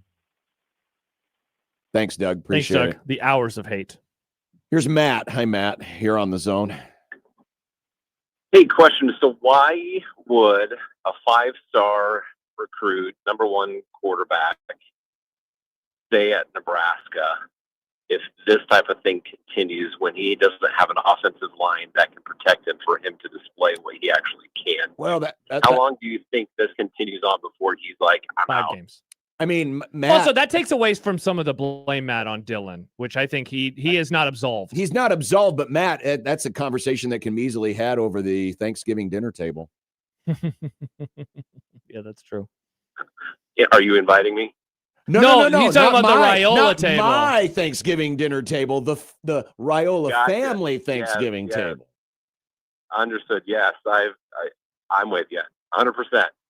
And how much of that conversation happens now? And then, dad and uncle, what's that conversation looking like? Well, Matt, it's interesting you say that because thanks, Matt. We need to have a hard talk. It wasn't quite a year ago, but a little under a year ago, Matt Rule came to a crossroads and had to have a hard conversation and had to make a change. He did. And he did. And I'm not saying he has a mid-season similar conversation to have. Maybe it's a conversation for after the season. Maybe it's not. But there does need to be a hard conversation because the offensive line has been, without question, the biggest disappointment on this team. By far. There is not even a close second. When you consider the expectation coming in versus the performance, by far. And if you want to blame me as part of it, because I was high on the offensive line. I talked about it a lot as part of some of my bullishness on all this. If you want to blame me, go ahead. But the call was also coming from inside the house. Mm-hmm. There was a lot of bullishness around the program, in the program, about the offensive line. And you can say all you want, and I'm not going to mention it because it's on our banned list. They lost one player, and then they lost a second player. Mm-hmm. The one player they lost about the thing that we're not going to talk about arguably could be addition by subtraction. Sure. But the other guy, not so much. Not so much. Yeah, he's been a good player. But the disaster was happening before those two incidences took place. It's been happening all year. Max has no shame in saying we were wrong and they suck. Yeah, that's how I feel. I was way wrong on the offensive line. I thought they could be strength this year. Strength, not just good or improved. Strength. One of the best parts of the team. Where's that old lady from the game show? You are the weakest link. Yeah, they are. Goodbye. I mean, it's not even close. There's not a close second. Are all the sacks on the offensive line? Of course not. But it does start there. Yeah. It's the first step. It does step. start there. Because now you've got a quarterback who appears to be a little spooked. Absolutely he is. And his pocket awareness is terrible. His pocket and they're awareness not giving him any wasn't help. that good to begin with. And so, no, it's never been good. I'd say it's regressing, though, right in front of our eyes. And we've seen this happen with quarterbacks before. When they stop trusting the line in front of them, their eyes, they go down. Yep. And suddenly they're not looking downfield like they need to. And then it's just always a problem. We're going to play some of the audio, the key stuff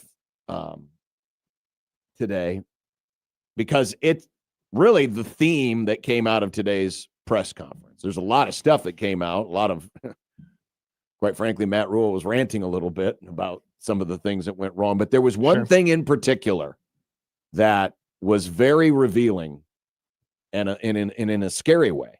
Okay. And we'll discuss that when we continue. But first, the NBA season fires up very, very soon. Tomorrow, John. It's back tomorrow. And that means another opportunity for you to take advantage of the Underdog Fantasy app. That's right. We've been talking football with Underdog Fantasy, but you can also look at basketball games, and you can take a look at points and rebounds, fantasy points, and go higher or lower on different categories with different players, and you can win many times your money. So now we've expanded our horizons with Underdog Fantasy, and you can do it this NBA season in Nebraska. You can, John, and if you use our promo code 1620 the zone, you can score $100 in bonus funds or bonus entries when you play your first $5. Again, the promo code is 1620 the zone, all one word. Tomorrow, the defending champs, Oklahoma City, are back in action against Houston. And one of the things, John, you know that the Thunder are known for is defense, John. I know that you were going to say it. I beat you to it. Maybe you go higher on the steals from SGA or Lou Dort because they get a lot of those steals. They turn into fast break points, and they go on their merry way. Again, download the app, use our promo code 1620 the zone. Score $100 in bonus funds or bonus entries when you play your first $5. Must be 19 plus and present in Nebraska. Terms apply. See assets.underdogfantasy.com for details. Concerned with your play? Call 1-800-GAMBLER or visit ncpgambling.org.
If that was a player, I'd lose my mind. Coach Butler. Coach, I'm in the press conference. Can I call you back? Not our fans. Our fans are going to show up. I freaking lost it in the locker room. I was pissed. The University of Nebraska. I'm not here to lose. When they take the ball and they defer to start the game, when they win the toss and defer, that means they think it's going to be a game in the second half. That's the disease of average. I just have to be very careful with what I say. I can't believe that they can just say, oh, here we go again. Yikes. I'm going to play you till you quit. If you keep on talking, baby, you know you're bound to drive me away. People take things I say and sometimes hear something else. Yeah, I lay down in the afternoon, I start to napping. You walk into the room, some jaws are flapping. You keep that motor mouth moving morning, noon, and night. You keep on talking, baby, make my hair turn white. You talk too much. I was proud of that football team. I was proud. No. I can't believe the things that you say. There was a blood moon last night. Every day. The wolf was trying to eat the moon. If you keep on talking, baby, you know you're bound just to drive me away. Man, you hear the open, and then you listen to what we're about to listen to, and you can really tell how different things are right now. Vibes a little bit worse. So here's what started it all. First of all, if you didn't catch the whole thing, he didn't really make excuses. He pretty much just repeated all the things that everyone else has been saying. Sure. Didn't protect the passer. Didn't get the ball out fast enough. I'm going to Penn State. We're not talking about that. Talking about that. Sorry, I didn't get the note. Das ist verboten. That's a banned topic. And so a lot of times he would be in the middle of an answer and then just go right back into the main rant of, it wasn't acceptable enough. We didn't coach well enough. We didn't play well enough. Blah, blah, blah, blah, blah. But it was this cut 5 that was very revealing. A lot of times get up here and say, this is my fault. I told the team the entire week that this was a tough physical team and this would be a battle. And I had even assistant coaches like, man, why are you keep crowning them? What, tired of that, man. Like you better respect every team you play, especially when you're at Nebraska. Like people are getting excited for you. So I'm not letting us off the hook by saying, hey, we weren't, you know what I mean? Like that's just like they played better than us. Credit to them, credit to them. I get sometimes having to convince your players. But the coaches break down the film. They break down the film so that they can then instruct the players on what to prepare for. And there were assistant coaches that needed to be convinced. I mean, were they breaking down the wrong film? Were they breaking down only the bad Minnesota stuff? Maybe they were watching Minnesota highlights from 1983. Maybe that's what it was. Because that's wild. Because for there to be that kind of disconnect between what one coach is seeing, and we don't know which coaches he was talking about, if it was one or multiple, but the fact that it came out, the fact that that was said today, and we've got a couple more that will expand on it because Sam McEwen came back and followed up with a follow-up question. I was going to say, yeah, I want to hear that too, because the first part was just such a weird thing to say. I've never heard that before. Where coaches were like, "Why are you talking these guys up?" I've never because it makes me feel like when they were looking at the film, they're like, "We're going to cream these guys. We're going to walk all over them." Yeah. And then I think back to, and I'm sorry, pulling old man rank here, but Tom Osborne only lost one game in his whole career to a team that ended with a losing record. Only one. Because I don't think he had to go down to, well, George, I really think you should take Iowa State a little more seriously. So what did they always say? Like nameless, faceless yes. opponents, right? Like, isn't that like a creed that this team? Which is what Matt Rule's been talking about. I'm trying not to overreact to the game and then today, but that is honestly one of the weirdest, if not downright scary things that I've ever heard from a Nebraska coach. It's one thing for them to say that about players. I've sadly gotten so used to it that kind of rolls right off my back now at this point in time, and I'm guessing it does for you as well. To say that about coaches, that they would do that, knowing, first of all, that their team is their team. Have you watched them? It's not like they've earned some sort of a infallibility over the last few days. Did you watch the second and third quarters against Michigan State? Yeah, did you watch what happened in the third quarter against Maryland? They almost gave the game away. Or when you blew multiple double-digit leads and Maryland came back and smoked you? Yeah, have you watched what happened in the red zone for your team every single drive, essentially? All right. Like, I don't get it. Before we continue said rant, let's hear a little bit more. I believe number 10, Nick, is after Sam's follow-up question. They have every opportunity to come back this week. So to kind of go to Mitch's point, I'm not mad at the guys. I'm mad at myself and the coaches. You know what I mean? I blame us. And when I say I told them, doesn't matter. It doesn't matter what you tell them if they don't listen, right? I couldn't convince the coaching staff what that game was going to be like. I knew what PJ Fleck and Minnesota would be like on a Friday night, and I couldn't convince the team. So now they know. But that's not me saying I told them they didn't do it. It's me saying I didn't get it done. I'm saying, like, that's my job. Like, that's my job, to get the team ready to play, and they were not ready for that battle, especially in the second half. So the mindset of nameless, faceless, obviously that's not embedded in the culture yet. Of anybody. Because if it was, there would be no need to say anything. There would be no need to have to talk to anybody. And the fact that Matt Rule felt the need to have to remind folks meant he sensed it initially, right? He sensed it, that there was some kind of feeling permeating throughout the program that, oh, this is going to be bad. Greg and Lincoln says, is it good to admit in public that you don't hold any sway over your staff and players as the head coach? Yeah, like, again, what he said there is as damning of a thing as he has ever said about the operation inside of those walls. That he had, John, I'm flummoxed that he would have to convince grown adult men who have been around the block before and are coaches.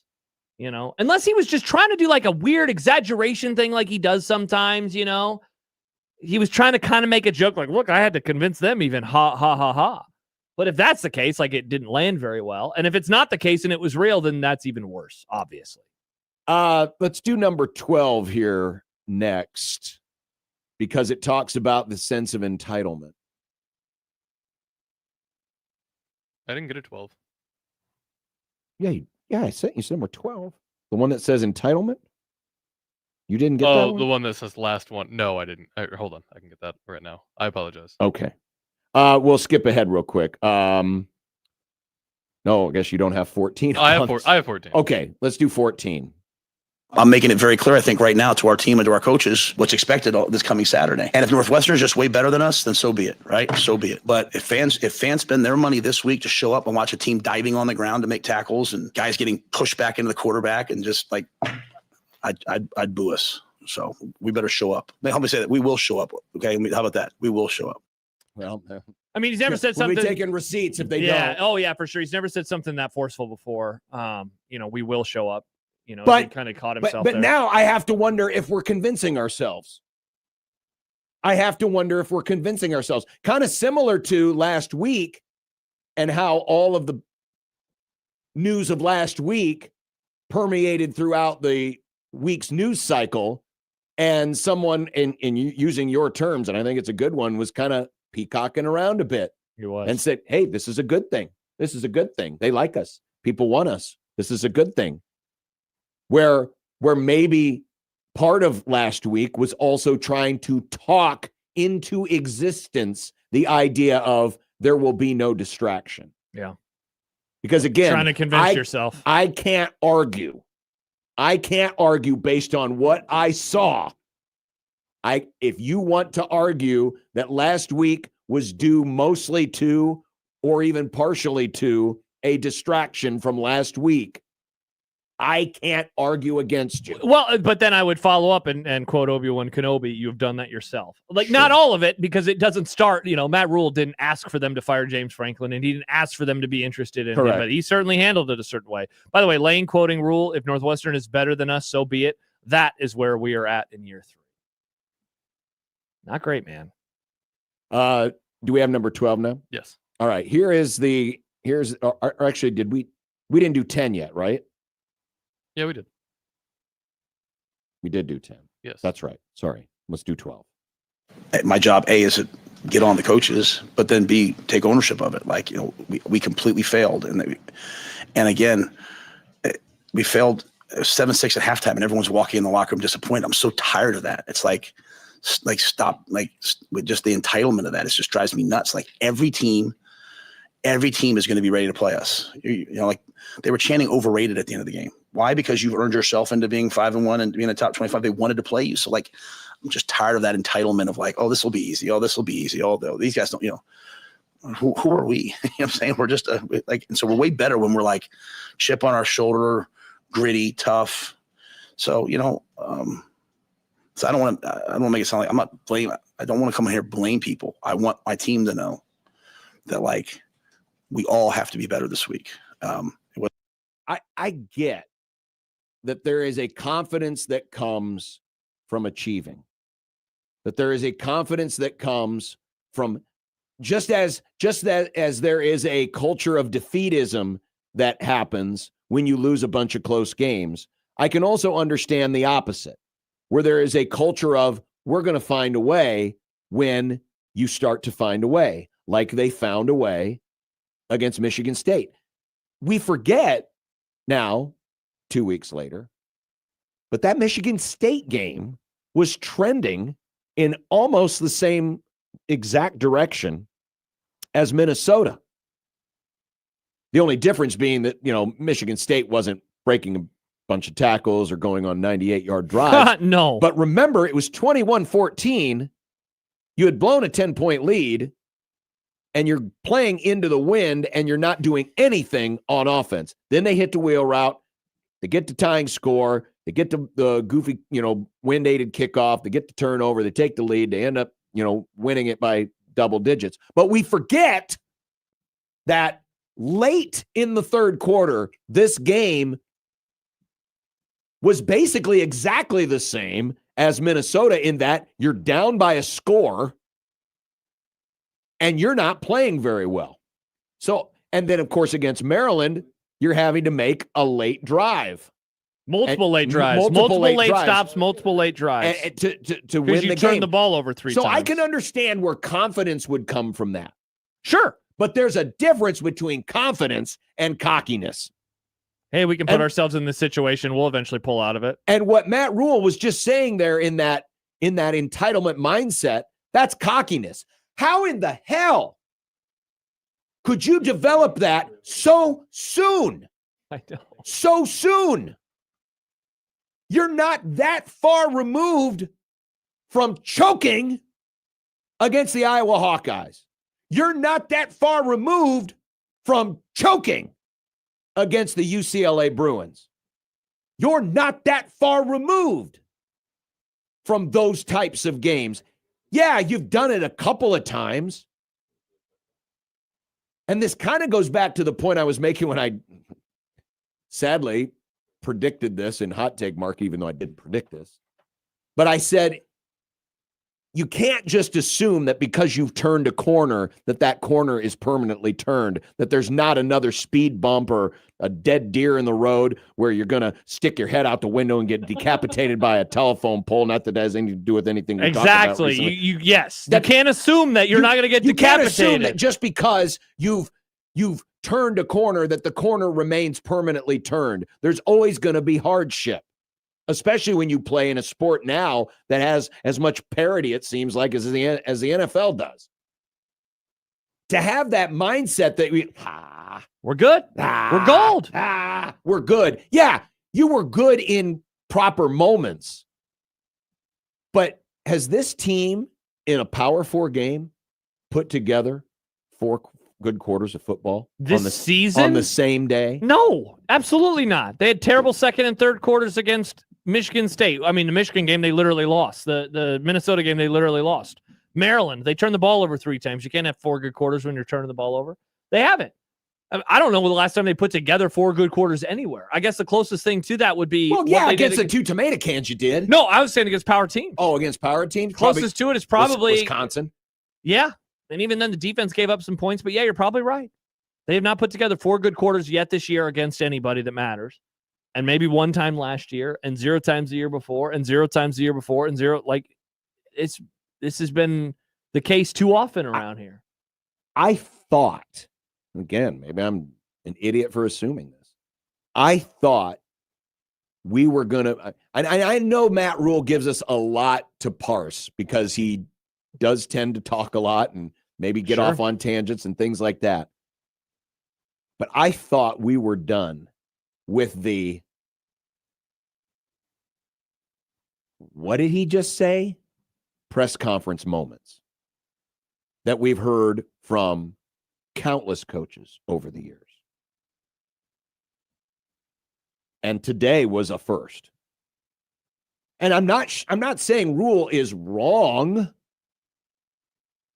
I mean, if that's the way he felt. Well, no, yeah, you appreciate the honesty, right? Appreciate the honesty. It's a great window into what is happening, but it is also, it's a frightening look. It is a frightening look because guess what?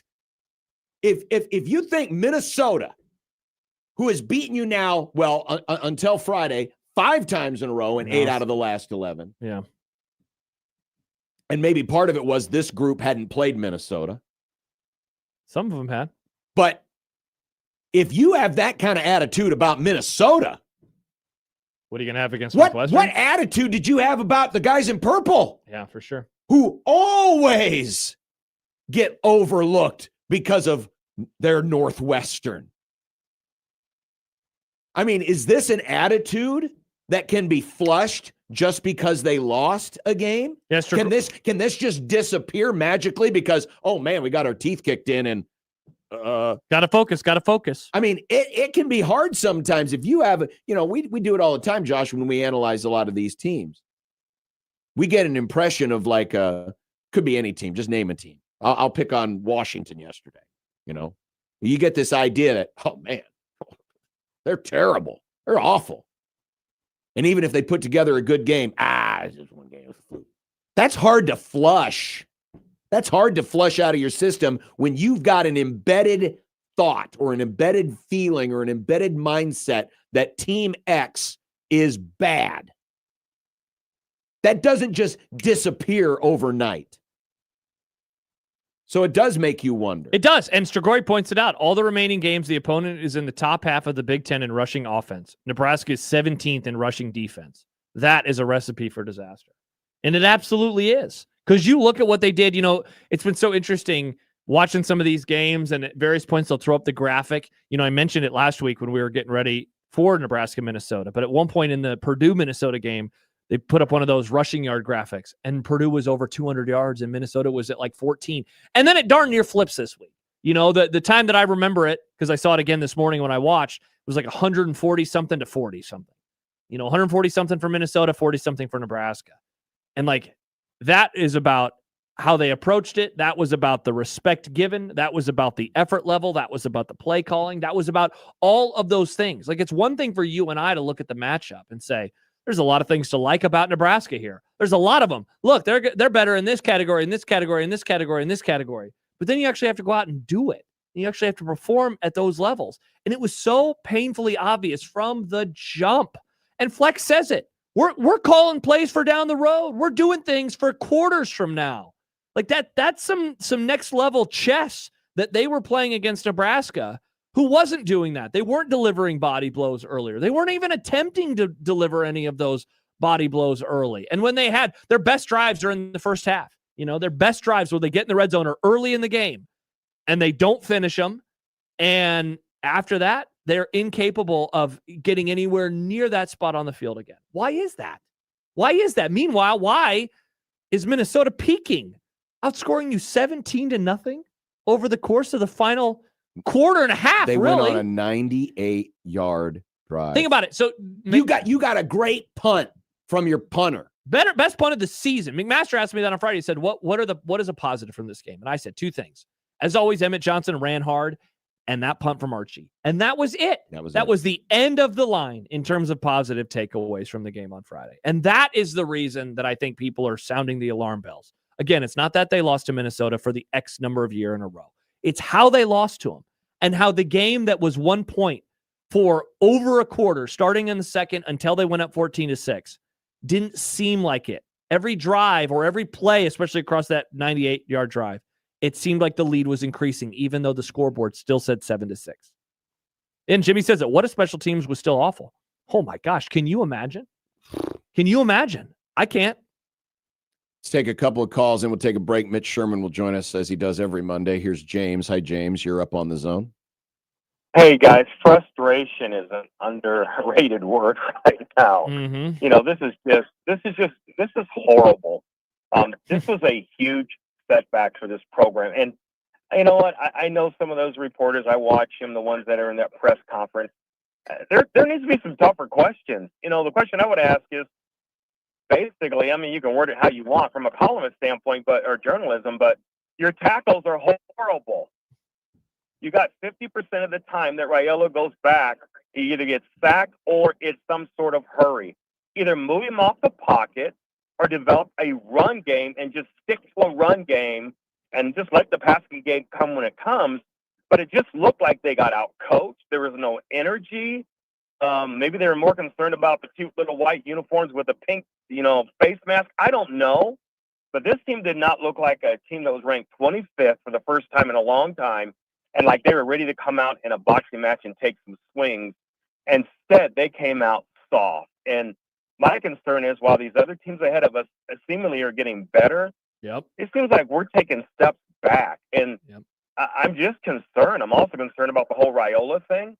How many times is this kid going to keep taking these hits and stay here if it's not going to get better? And we know what the problem is. Nobody wants to talk about the elephant in the room. His uncle cannot coach this offensive line. Get some help. Do something. But to do nothing and wait till the end of the season is just a joke. And we are Husker fans. We know what good offensive lines are. We know what great offensive lines. We know what poor offensive lines are. And Butler, my gosh, get people not all stacked up the line. Get some linebackers that can tackle in space and not worry about one person missing and somebody going 80 yards. I'm just so frustrated with this whole thing. So I just needed to vent. I appreciate you guys' phone. Thanks, James. By the way, we will be talking about Donovan later. So, we will not be afraid to have that conversation. Here's John before break. Good afternoon, John. Hey, guys. How's it going? I wonder if Rule realizes how stupid he sounds when he talks like that. Okay, the players overlook Minnesota. I heard that all day. They overlooked Minnesota. So did the coaches. So did the coaches. They were drinking their own Kool-Aid. This whole Penn State talk. Man, Rule, you're not going to Penn State. Not now, not ever. He was believing his own greatness. Concentrate. And, I just want an AD just one time to say, you know what, Matt Rule? Why don't you worry about the team you're getting paid for? We're paying you right now. So why don't you worry about making these guys better and not what might be down the road? We'll cross that bridge if it gets to it. And talking about NIL, I haven't heard anybody talk. How's Minnesota's NIL money? Not as good as Nebraska's. Nope. They look like they were, the New England Patriots with Tom Brady against us. You want more money. Okay, you want more NIL money. To do what? To win 7 games, to win 8 games? It's nonsense. The ADs all over the country have to eventually be like, you'll get more NIL money when you deserve it. I'm not going to give you more NIL money. You haven't proven a damn thing. Well, the thing about the NIL, Jonathan, thanks for John. the call, is the NIL, the third-party NIL, that comes from you. Sure. The rev share is what the athletic director has to budget, but the NIL comes from you. And look, I will say on one, in one breath, they do need to spend more and they do need to explore every avenue to get better. And then on the other end say, but that is not why they lost. That's not, and it is, that's not why they lost. And that's the part that really sucks. They didn't play Ohio State. No, this wasn't Oregon. They didn't play. Heck, this wasn't Indiana. This wasn't Indiana. That'll be next year when you and I apparently have big red overreaction. That was Minnesota. Sometimes you got to have someone to check you. And after what we just played back and how I reacted, I'm looking forward to Mitch. Yep. So to find out if I'm overreacting. Okay. So Mitch Sherman of The Athletic will join us next here on 1620 The Zone.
Mitch Sherman of The Athletic joining us. Hello, guys. The intent that he had in putting this staff together will overrule all of that, no pun intended. Yeah, you've got to get bigger and bolder every time, right? Call Mitch. Call Mitch. Call Mitch. Call Mitch. Mitch Sherman of The Athletic joining us as he does every Monday on the Prairie Flower Casino Zone hotline. Mitch, got to admit, I didn't see this one coming. Did you? No, I did not see that one coming on Friday night in Minneapolis. I expected that Nebraska had advanced in its maturity as a program beyond having one of those nights where it was just there for the taking, to get pushed around and be victimized by Minnesota and PJ Fleck and their same old game plan and how to punish the Huskers for their own mistakes and everything that we saw out there on the field. Mitch, do you feel like you got duped into thinking that something like Friday night couldn't happen, at least not, this season against this type of team? Well, no, I mean, I think if we learn about this team that that is who they are and that is their personality, like their real personality, then yes, I would say I got duped. But I do think that a football team is allowed to have an off day. You don't want to see it, and you hope that the team you're watching is above that and isn't going to have that happen. But like Nebraska, I wasn't thinking that Nebraska was beyond having a bad day. We've seen them have another bad day this year, so I guess that's more than one. But I think I would feel duped if the story on this team at the end of the season is that they had not advanced, they had not grown and matured. And we've already seen some examples this year, I think, that I know in the moment at least that they've proven that they have come a certain distance. It's before we make any kind of come to any real conclusion about that, and you can say, no, this was right. Matt Rule was selling us something real, or he wasn't, and the players, and they weren't, like in the case of being duped. I think we need more. I think we need to see what their win total is at on December 1st. So Mitch, we just spent a segment talking about what I thought was the most significant thing to come out of today's press conference, and that was the admission that he had to convince some players and coaches of Minnesota might, or that Minnesota was going to be a challenge. Mm-hmm. And I kind of thought that these types of, oh God, moments that we used to get in press conferences when a coach would say something in the frustration of a loss, I kind of thought those days were over. I'm curious how that landed to you and the follow-up questions that came after, talking about entitlement and just the fact that he had to talk some coaches into the fact that Minnesota was a threat. Well, the thing you have to remember about this team and this program right now, and, I gave this some consideration before the season. Was this going to be a year where you looked back at it at the end? The worst case scenario for Nebraska was that you looked back at the season at the end and you said, yeah, I guess they just weren't able to get past the fact and past the reality, the adjustment of having new coordinators at every level. And John Butler was with the team last year, but he wasn't the defensive coordinator. And Dana Holgorsen was with the team for the final 4 games last year, but that was a fire drill. And Mike Eckler obviously was not with the team. Eckler can be excluded from this conversation because his group performed just fine. Yep. But with the offense and the defense, there is new leadership, and those guys have not played against Minnesota. But Butler saw the Big Ten last year. Holgorsen saw a little bit of it, but you hadn't been in this. Going to Minnesota for Nebraska, for whatever reason, more for Nebraska than I think other teams in the Big Ten, is just a unique experience. And there's a newness factor to those coordinators and to a lot of the players on the roster where they hadn't been through this before. So it isn't shocking to hear today that there were people within the Nebraska program who were taking that lightly last week.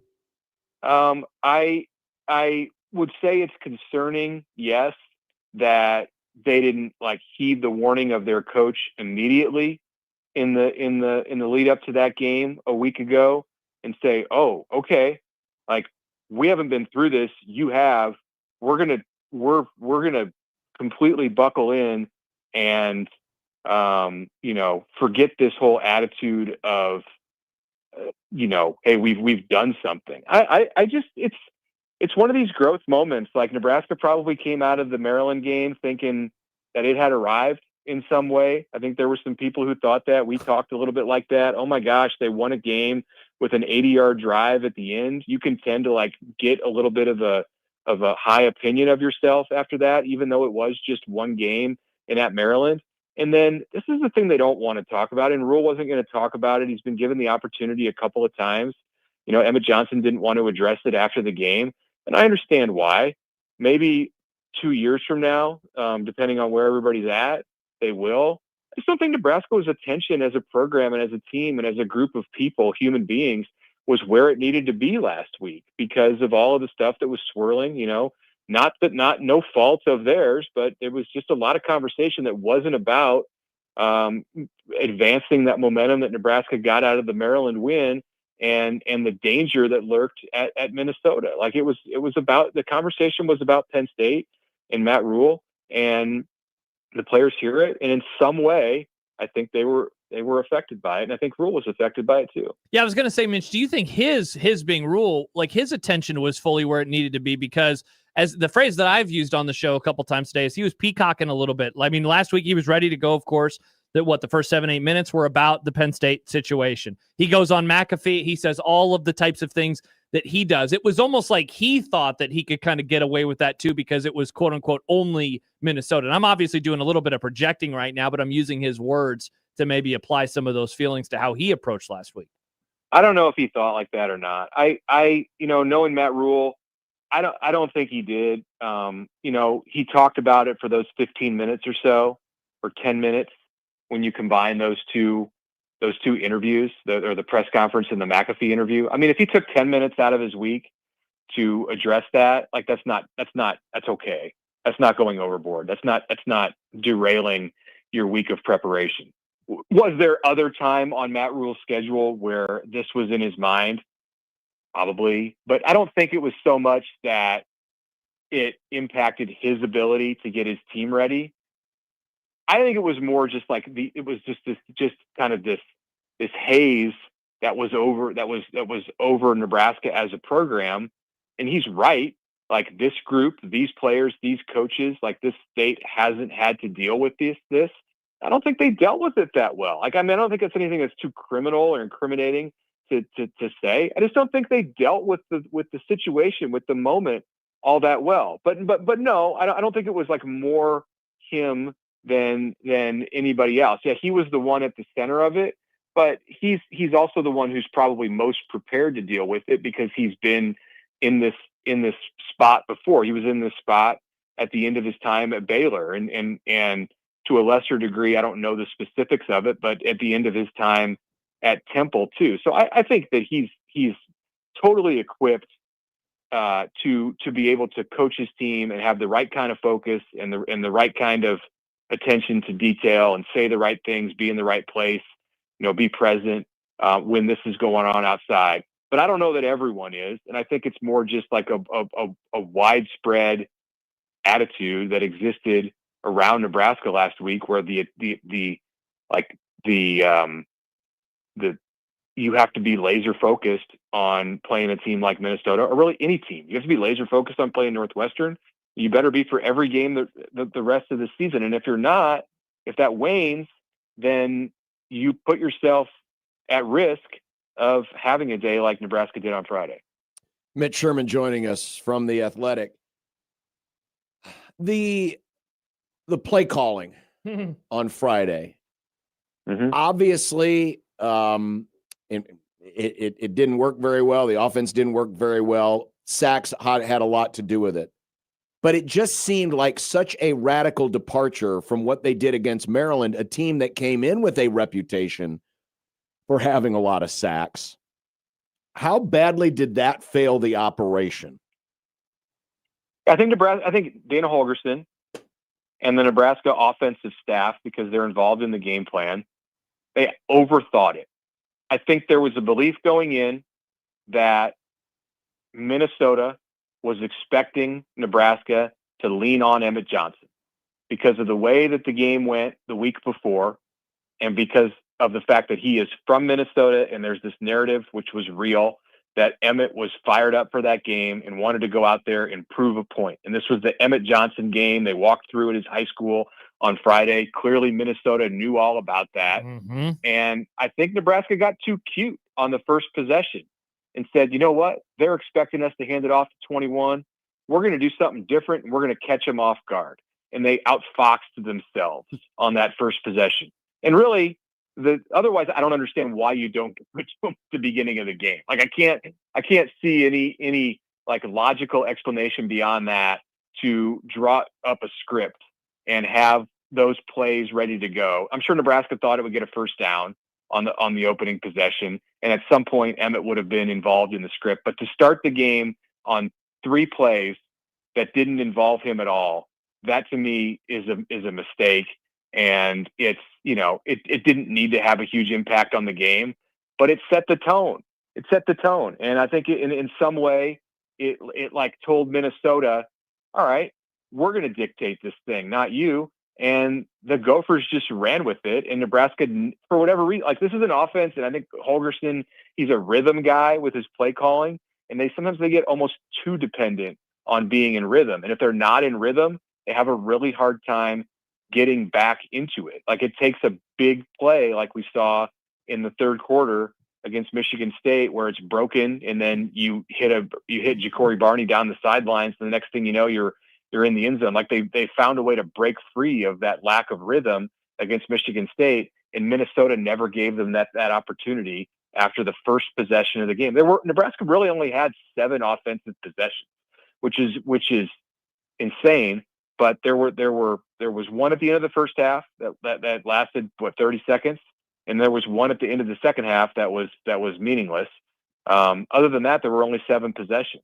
That's just not enough time to overcome the wasting of the first possession. Yeah, and so Mitch, if the things that Rule said about needing to convince people, about Minnesota was maybe the frontline takeaway for a lot of folks. His very short answers about Ja'Cory Barney and Dane Key and the number of touches, I would say, is the other thing that is definitely sticking with me. I mean, as I said to John, like, that's about as critical as he is going to be of his play caller, without saying Dana needs to get him the ball more. What has it been? Is it kind of goes to what you just said about why they're not going after him more? Is there a difficulty in trying to get the ball more? Do you think there will be a renewed focus to get him the ball more? I guess I wonder what you think that this is going to mean for, at the very least, Northwestern and then the games in November as well. I kind of include Hunter in that too. And I know Hunter has the ability, I think, to get himself open more than Barney and Key, just because he's got Barney also has game breaking ability, but I think Hunter's game breaking ability is more as a beat the back end of the defense kind of game breaking ability. And he did get open a couple times and they just failed to connect. He dropped the ball, and Dylan didn't always see him, but all 3 of those guys, and you could even include like Quinn Clark now. He's kind of emerged as a 4th receiving threat, and Luke Lindenmeyer as a tight end is a playmaker. I think they have to be more intentional about getting all of them the ball. I mean, some of this is that they got sacked 9 times, and Dylan was running for his life on several plays where he didn't get sacked, and they only had 55 plays. I talked about the 7 possessions. It just the limited number of reps just makes it difficult to get everybody the ball in the way that you want. But they got to find a way to do it, because they have guys who can make plays on the offensive side, and the plays are not coming to them. We've heard Holgorsen say, like, the ball wasn't finding him. Well, okay, you got to make it find him. Yeah. I don't know that's okay just to have that explanation at the end of, if it's 1 game out of 12, all right. But we've seen it now in several games with Key and with Barney, where the ball just isn't finding them. Now, I mean, this isn't like free flowing, like everything's about rhythm. Like, you have to be more intentional. And, Rule's answers to those questions today, I think, laid out his feelings quite well on that subject. Mitch, we haven't really gone this far. We really haven't focused on the offensive line, which has been an ongoing problem. And as we described it earlier in the show, it's the weakest link. It's been that way most of the season. The sacks are one of the most glaring things that are working against this team right now. We saw Matt Rule last year have a crossroads moment when it came to play calling. Is he approaching another crossroads moment when it comes to how this offensive line is playing? Well, I don't think it's going to be the same result.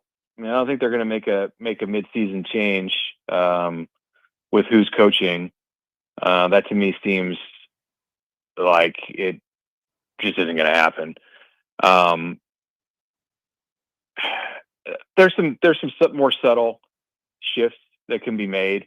I think that Donovan Raiola can probably use some help on the O-line, and they do have Aaron Coling, who works with the O-lineman as well. Something in that coaching dynamic, I think, can be adjusted so that the tackles are getting more help. Nebraska's guards and Justin Evans at center, I wouldn't look at the way that they've played and say that they've been inept at all.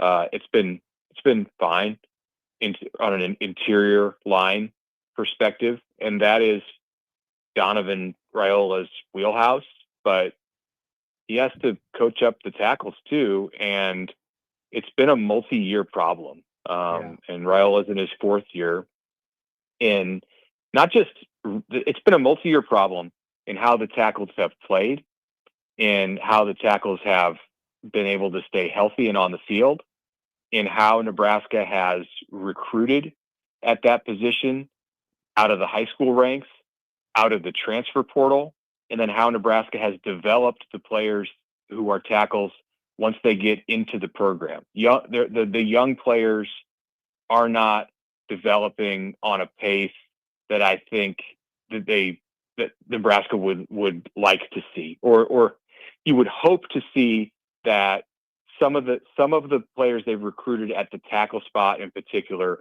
would be farther along right now in their development. So I think they have a systemic problem with the offensive tackle spot, and you can perhaps find someone who can help with that. I mean, Donovan Raiola is the offensive line coach, and that is not going to change as I see it.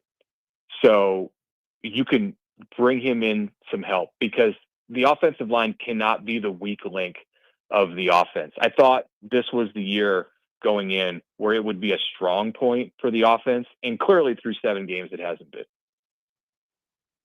Mitch Sherman of The Athletic.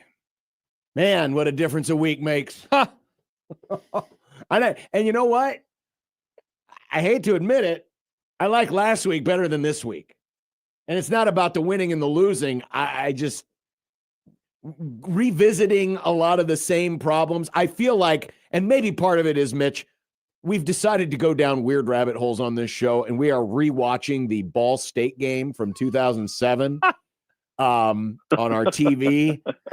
But I feel like I have been random choice. Yes, I feel like I am back in a different time that I thought we had escaped. So it goes week to week, doesn't it? Yeah, it's such wild swings. And if Nebraska beats Northwestern and looks like a good football team and doing it, then we're going to be talking about a completely different set of topics a week from now, with USC coming to town for the blackout on Saturday night. Oh boy. Stop it, John. Oh boy. Stop it, John. Guess what? Stop it, John. Guess who's not scared about what color you're wearing in the stands next week? Stop it, John. It's USC. Oh, Mitch, thanks. Appreciate it. Thank you, Mitch. Thanks, guys. Mitch Sherman of The Athletic. But if they lose, they'll have the exact same record after 8 games that they have had in years 1 and 2. 1 and 2. I hadn't gotten to this yet, but Ooh, what depressing stat will this be? Yeah, man, this is wild. Nebraska's record after reaching win number 5 or more is 2-10. And you hate bowl games, so if you remove the bowl win, it's 1-10 in the regular season. They were 5-3 in 2023, and they lost their last 4. They were 5-1 last season. They lost 4 in a row. They beat Wisconsin, then they lost to Iowa, and now this year. And I mean, to the chagrin of some, we do 1620 the analytics on Thursday, and I was looking at some of the numbers earlier, and the good stuff is shaded either like a dark blue on website or a dark green on the other, and then the shading is getting lighter and lighter. And that's not what you want as the season unfolds. It gets worse and worse. Think about this, though, for a second. They're regressing, man. They have 12 games in 2.5 seasons where they have played as a 5-win or better football team. And they only have 2 wins. And they only have 2 wins. That is as damning a stat as there has ever been. Well, especially the last 2 years, given that they were 5-1. The only better record you can have is 5-0. So they're 5-1.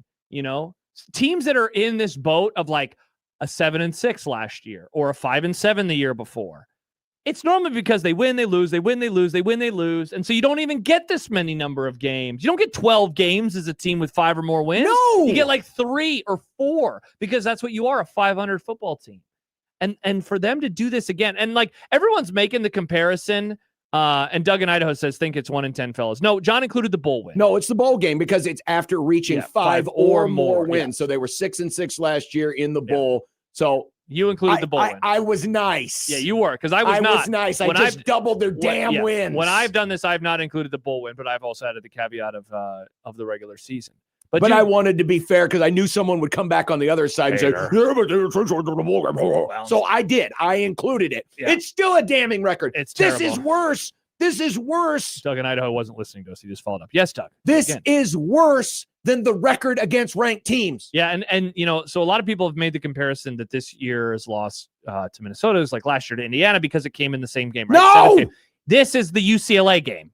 In my opinion, this was the UCLA game where you showed up totally unprepared, probably thinking you're going to pick up a dub, you're going to get to 6 wins, you're going to move on with your day, and you'll start focusing on the teams like USC or whatever moving forward. And instead they lost. And it does make me wonder what on earth is going to happen on Saturday against a team that is going to love to drag you down into the muck. Yes, into they the are. mud, yes, they that are. would love to give you your comeuppance again. They would love to come into Lincoln and beat you again because they have done that many times before.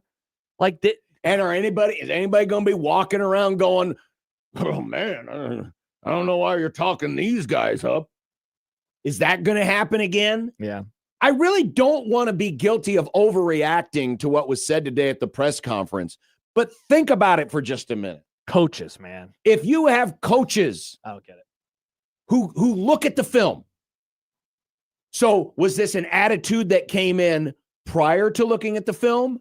Was this an attitude after watching the film and going, how in the hell are we going to lose to these guys? Were they watching the wrong? Were they just focusing on the bad that Minnesota did in the film? I mean, there's so many questions that I have just based on that thing, because in any organization, if your leadership is giving off a vibe that whatever your goal is, and the goal is to win in football, is going to be easily obtained, and you start to project that to the soldiers or the players that have to go execute your plan, it's going to be felt, and it's going to have an impact. And apparently it did. And that cannot happen. That absolutely cannot happen. If I were the head coach, if I were Matt Rule in this case, whomever the coaches were or staff members were, who were giving off the vibe of, I don't know, Minnesota, they would be on a very, very short leash with me today.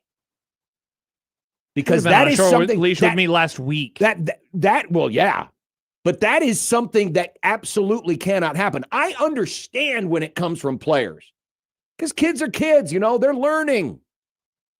Coaches. But when the Grown leaders, men. when the adults in the room Grown men. are doing Tears in it, their eyes. Tears in their eyes, sir.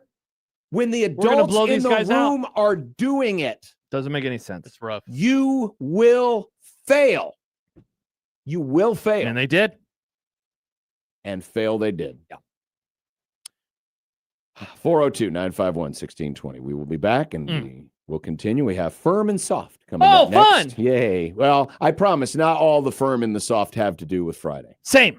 On 1620 The Zone. But first, Josh Peterson here for KRT Athletic Muscle Cream. I was watching the football game yesterday. Mr. Jaden Daniels hurt his hamstring, and the first thing that I thought of was, I wonder if he has thought about trying out KRT Athletic Muscle Cream. I dealt with a hamstring issue, almost a year ago now, and didn't have KRT, and the recovery was long and arduous and very, very annoying. I hope that it is not the case for Mr. Daniels. Go to the website, krtrelief.com today, because you can unlock 10% off of your order. Not to mention, you get free shipping on orders over $15. And the cool part about KRT Athletic Muscle Cream, you can use it before a workout, prime those muscles by increasing blood flow, oxygen delivery, allowing for a more effective warm-up, or you can use it after to recover faster, because not only will it soothe tired muscles, but it's also going to accelerate the natural healing process. Visit the website today, krtrelief.com. Find out why it has made such a big impact on my life and why I can do the same for you. Again, it's krtrelief.com.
Firm and soft. Well done, Nick.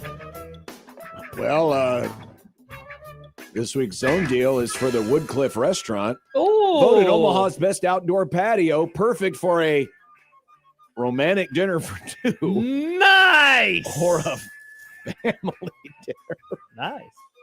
I like family dinners.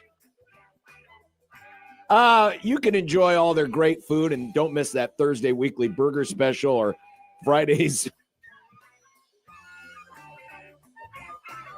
Give me to pick it up, John. Fish special. Nice. I love fish. This week, get two $25 gift vouchers, a $50 value for just $25. And we're going to have a chance for you to win from the Woodcliff. Is this this week. true? Yeah, it's what it says right there in the Nick copy. is making a game. Get all the details at 1620thezone.com. Maybe I'll bring back the spooky game. Let's. Everybody loved the please. spooky game. It was a hit. Please, no. Now, Please, the no. real reason he played that music for our good friends at the Woodcliff, who've been fine partners of ours for many years, is because this is the firm and soft segment. I got one for you, John. I am firm on a great comment from Mad Piper, Nebraska. Yo, what Josh, now? you're a damned good writer. I agree with your latest article. Wow, I am firm on accepting praise from great listeners. The new Steve Sipple, everybody. Wait a second. Josh Sipple. No. Go get you some Applebee's to No. celebrate tonight. Why is that the thing that you think of when you think of writers? When I think of great writers, I think of Sip. Yeah, you don't think I Sip's a love great reading writer? Sip. No, I just don't like, you said it with a sarcastic tone, and then I you don't know said what you're talking Applebee's. about. Yeah, interesting. Although You basically just said Steve Sipple is good. if you want to eat it in time, you better get the Applebee's now so you can, go to bed as soon as you're off the air. I'm going to go to sleep so early tonight. I'm tired. Firm. Firm. Not finding ways to get Ja'Cory Barney the ball is a dereliction of duty. Oh, nice words, John. Seriously, folks. One target. Bad. You're telling me that playbook does not have any other way to get him the ball? There's got to be a way. Where's There's Barney got in the to be a run way. game? Where's Barney in the run game? I know. Where is he at in the run Some game? previous offensive coordinators overused the jet sweep. This one doesn't even have one. Yeah, maybe he got deleted from the playbook. I mean, it doesn't even have to be just that. But the fact that he had one target. Tough. One. Tough. Why? Are you doing PJ Fleck a solid? Hey, PJ, we don't want to give him the ball, because he's really electric when he's got it in his hands, especially if he. We'd hate for you to have to play defense. We'd hate for you to have to chase him all around the field. We're going to do an 8-step drop back pass again. Oh my God. Did I say yet how much I hated the play calling on Friday? No, I don't think you have. And how it was. Are you firm on hating the play calling? And then it was one of the worst I've ever seen in history, given the circumstances. Whoa! I mean, after how many Worst sacks ever?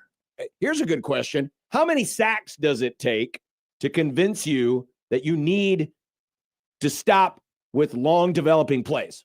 Well, we know the answer isn't 9. What's the number? Maybe it's 10. I guess maybe we'll find out this week. Firm. Friday was the most disappointing loss by Nebraska in years. How far back do you have to go? I don't know, man. I was Mr. Keeper of the groin kick flame. I am keeper of the flame because when I think of disappointing loss, like there's a difference in my opinion between like the horrifying 2021 Iowa, 2021 Michigan State, for example, is numbers 1 and 2, or no, 2019 Colorado was number 1. Like those types of losses and the disappointing. I think you have to go back to 2020. And I think you could go to the same opponent they just played, Minnesota. Oh. You could go to the game that was on your little chart earlier, Illinois. Yeah. Those, I think, are the two most recent where the game falls into that bucket because you lost by 18.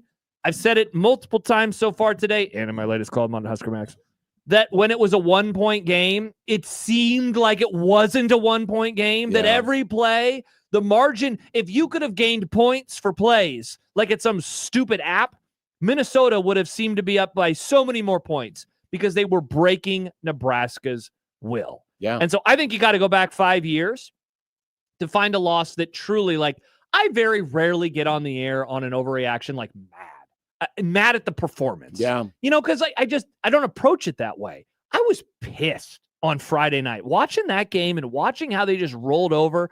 I was mad. I am firm on that being a trash ass performance and the worst in 5 years. I'm going to do one of each because they're related. Firm. Minnesota's tackling. Oh. Would you like to guess what the soft was? Is it Nebraska's tackling? Bingo! Dude, they were so good 2 years ago. Remember year one under Matt Rule, how that was like the most notable thing or noticeable thing year to year was how much better they tackled? Yikes. I mean, that was, of all the things that were glaring, that was a constant too. Mm-hmm. Minnesota was firm with their tackles. Very. Nebraska, I don't want to say it was all soft, but it sure as hell was soft at very inconvenient moments. Well, and listen to Rule today. I mean, he was pissed at some of the tackles or attempt at tackles that they had today. I believe the words were, if you're still seeing dies dive at the ground, go ahead and boo them. Boo. That's from the head coach. Boo. That's not from me or anybody else who's always advocated that the fans have a right to boo. No, that's coming from the boss. Yeah. He says, I'd boo him too. Yeah. It's going to be very interesting. Because normally at Memorial Stadium, you go from, the pregame atmosphere, usually it's pretty exciting, to the murmurs. Oh, yeah. Oh, and you get an 11 a.m. murmur, John? And then when it gets past... Burping up breakfast burritos? When it gets past the murmur stage... Get the Tums. It's kind of like when the caterpillar turns into a butterfly. Once it escapes the pupa stage, then it goes to boo. Wow. That's firm and soft again? I wonder if we're going to skip murmurs this week and go straight to boos. It's going to be like the UCF 1996 game all over Or again. maybe like the game we're watching back. Well, I hope the quarterback responds well to that because we know how he feels about getting booed. Well, you know what? No, I don't care. It's on Thursdays. Thank you. Yeah. Soft on Nebraska moving in the right direction. I am very much soft on that now. And I think, Rule said it. We played the clip earlier. We will show up. That's what he said. We will show up. So I am soft on them moving in the right direction. I am firm on us learning a lot about where the program is at starting this weekend. I will say this for them. In 2023, year one, they get smoked by Michigan. They have the Sunday practice, the famed Sunday practice. They get up off the mat versus Illinois. That was before the losing streak to end the year, that was the low point of the Matt Rule, certainly Matt Rule year one. And they answered the dinner bell, I thought, very, very well. Last year, I just made comparison. I said the loss that we just saw is actually not the Indiana loss, but it's the UCLA loss from last year. I thought even though they only won one regular season game, they responded well enough. It's time for them to do so again. And they have to do it against Northwestern because, John, if they don't do it against Northwestern, it's pain time. Stick a pin in that. Okay. I want to get through the firms and the softs. My bad. No. But what something you said. Okay. Consider the pin stuck. Moving on. Soft. Stuck. The top of the college football charts. What does that mean? Do Indiana and Ohio State look like they're at the top? Yes. Sure. But in the immortal words of one Kool-Aid Steve, who have they beaten? Now, you'll say, well, Ohio State beat Texas. Ohio State beat Texas. And Indiana beat Oregon. Indiana beat Oregon. That's an impressive win. I will not hear any of the Indiana-Oregon slander. However, what? Who has Texas and Oregon beaten? Look at who Oregon has beaten so far this year. Yeah, their best win What is their best win? Well, I would still say now it might be Northwestern because they're 5-2. But that's not anything to write home about. Who is Texas's best win? It's Oklahoma, but they were also playing against an injured quarterback. Yeah. Mr. Hand. Now, this is not me saying that Ohio State. Are you saying Ohio State sucks? Don't belong at the top of the polls. Yes. But it's part of a greater subject. Oh, Illinois did beat Indiana. Thank you, John. 63-10. They beat Illinois 63-10. Okay. Hey, come on. They both this beat is Illinois. this is the top of the charts because I'm also including the top of the SEC. About damn time SEC honk John admits that conference is mid as hell. Texas A&M's got a win over Miami. I'm sorry, Texas A&M has a win over Notre Dame. Yes. Miami has a win over Notre Dame. Yeah. But now Miami just lost his 2-touchdown favorites in a game that most of you probably didn't pay attention to because you were so angry at the Big Red. No, the answer for the SEC is Bama. They've won 4 consecutive top 25 games, including Vanderbilt. That they are impressive. They are the most impressive team. Who dat? Bama. Easily the most impressive team in the SEC. But who did they lose to? It's so far in the past now that but that's the overall point. Yeah. And that's why this is a soft. The top of the charts. It's awesome, isn't it? This is great. a little soft right now. I know, and I love it because I don't know who's going to win the title. I mean, I do. It's going to be Ohio State, but I love it because I can talk myself into somebody else winning the title.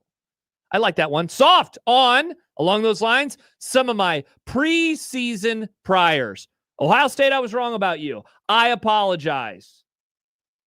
I missed the boat. Florida State, Tony White. Maybe it was a lateral move. For Mr. White. Oh, I apologize. We'll talk about this. I mean, Nebraska didn't have a great performance. That's why lateral. Yeah. We'll talk about this in content. Colts are good. I cannot argue the things that their offense is doing. Like, will I pick against them in the playoffs? Of course I will. But I am done saying that they're not good. They are absolutely, unequivocally the best team in the AFC South, and that's not even close. So I'm soft on any of my early season or preseason priors that involve some of these teams that I just completely missed the mark on. One final soft. Soft on the mindset that this sport is seriously considering inviting venture capitalists in. Knowing that you are moving into an avenue where people, namely athletic directors and presidents, spend like drunken sailors. What would you do? Penn State is paying $50 million for James Franklin not to coach. Nice. It's a relatively cheap, by comparison, $22 million to Billy Napier not to coach. Yikes. And did you see this? Did you hear about this? The ringing. Are you talking about Wisconsin? No. Oh. But there's another one. The ringing vote of confidence that came from the Florida State University. Yeah. By the way, that buyout is $59 million if they decide they want to pay Mike Norvell not to coach. On3 reported that all told, everything, him, assistants, everybody else, close to 100 million smackaroos. Do you know who? What's that in dollars? What's the conversion? 80. Do you know who doesn't like it when their money is being used poorly? Would it be the venture capitalists that you were just talking about? Taxpayers. And yet these same And people taxpayers who drunkenly spend to pay people not to work are saying, we want your money, we want your money, we want your money. I wish I was paid not to work. That sounds nice. John, what do they want? Pretty soft mindset. When they do this, when they want to infuse you with money, they're not just doing it out of the goodness of their heart. They want you to give them money back. They want you to give you more money back than you initially paid them. If you are doing this to pay players, which is a line item that is going to be there now forever. Correct. If you are doing this to shore up some of the coffers for your coaching contracts, which you'll probably still make those mistakes in the future, you are making a massive mistake. Mm-hmm. As everybody keeps saying, if you're doing this, you need to be able to use that money to make more money. It seems like they're doing it so they can pay off some of their debts. And that is the part about all of this that is very confusing to me. Also, I'll give you one more soft before we talk to Michael. I'm soft on these institutions ever learning and not putting in insane buyouts for every coach that they hire. 1 week ago yesterday, James Franklin was fired. And in the immediate aftermath of that, people were like, well, at least we're going to see these institutions learn the lesson of this. You can't keep offering these coaches such massive buyouts. And then like 3 days later, Indiana was like, hey, by the way, we just gave our coach a huge raise, and he also now has a massive buyout. And like, look, I don't think that they made a mistake. I'm fine. If you want to spend money to have coaches not work, again, like that's the dream. Like, okay, fine. But like, it just is so laughable that so many inside the sport are like, they're going to figure it out eventually. They're not going to do this. No, they're not. No, they're not. Yet. Yeah. What? Okay. Show it to me. I got to see it before I believe that'll be the thing. Maybe the inviting the venture capitalists in will be the thing that actually gets them to stop. But by then, you're in trouble for other things. Yeah. This might be a topic we can address. Is this the pin one? Yes, I'm pulling the pin for just a moment. Okay. How much does a good performance on Saturday change the narrative back? Wow, John pulled the pin, and it's a topic grenade. Nice, Nick. Now, it's an honest, earnest question. It's a great question. How much does a good performance this Saturday walk back the feeling of Friday night? What is that phrase where it's like it takes years to earn whatever and you can lose it? Like, goodwill. It takes years to earn trust. It takes a minute to lose it. Yeah. And so I would view it in the reverse. So they lost all that trust, which was literally like the title of my column today. Like they lost it all in the course of 60 minutes for me. Mm-hmm. They cannot earn that back with one game. Especially considering that the game after that, despite the fact that Nebraska is going to apparently intimidate USC with wearing black uniforms and having all John, black it'll in be the dark. crowd, They is like, won't see oh my God, oh USC. It'll be like they're playing ghosts. You know what? I can't wait to see those all black unis. You know what the best part's going to be?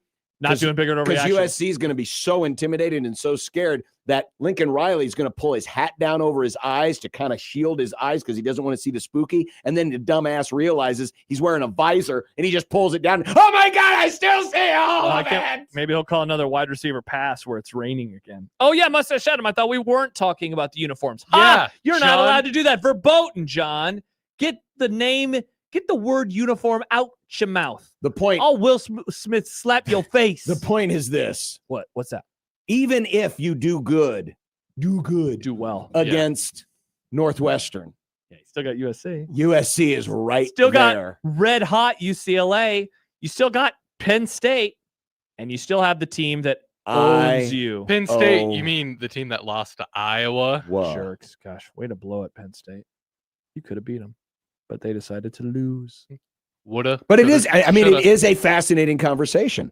Oh, whoa, look at this. Oh, that's not. We're going to get an StreamYard. in-studio visit today from one Michael Severe. You know it was a big deal. Wow. I mean, he wasted 5 hours there and then 5 hours back going to watch that crap. So we'll take a break. There and back again. Hey, look, he's even wearing his uniform.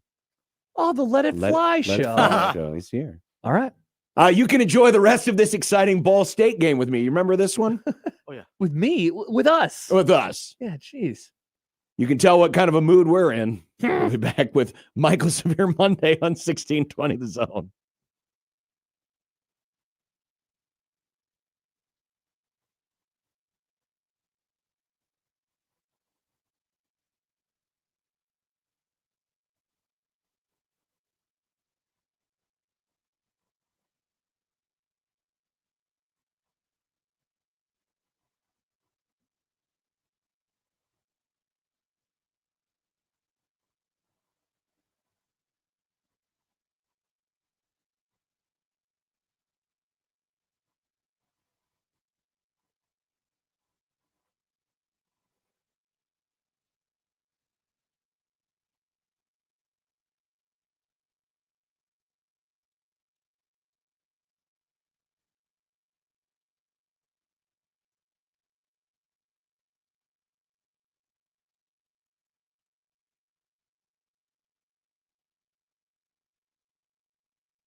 It'd be nice to have a boat. Throw. It would be nice to have a boat. Throw. It would be nice to have a boat. Throw. It would be nice to have a boat. Throw. It would be nice to have a boat. Throw. It would be nice to have a boat. Throw. It would be nice to have a boat. Throw. It would be nice to have a boat. Throw. From your mom.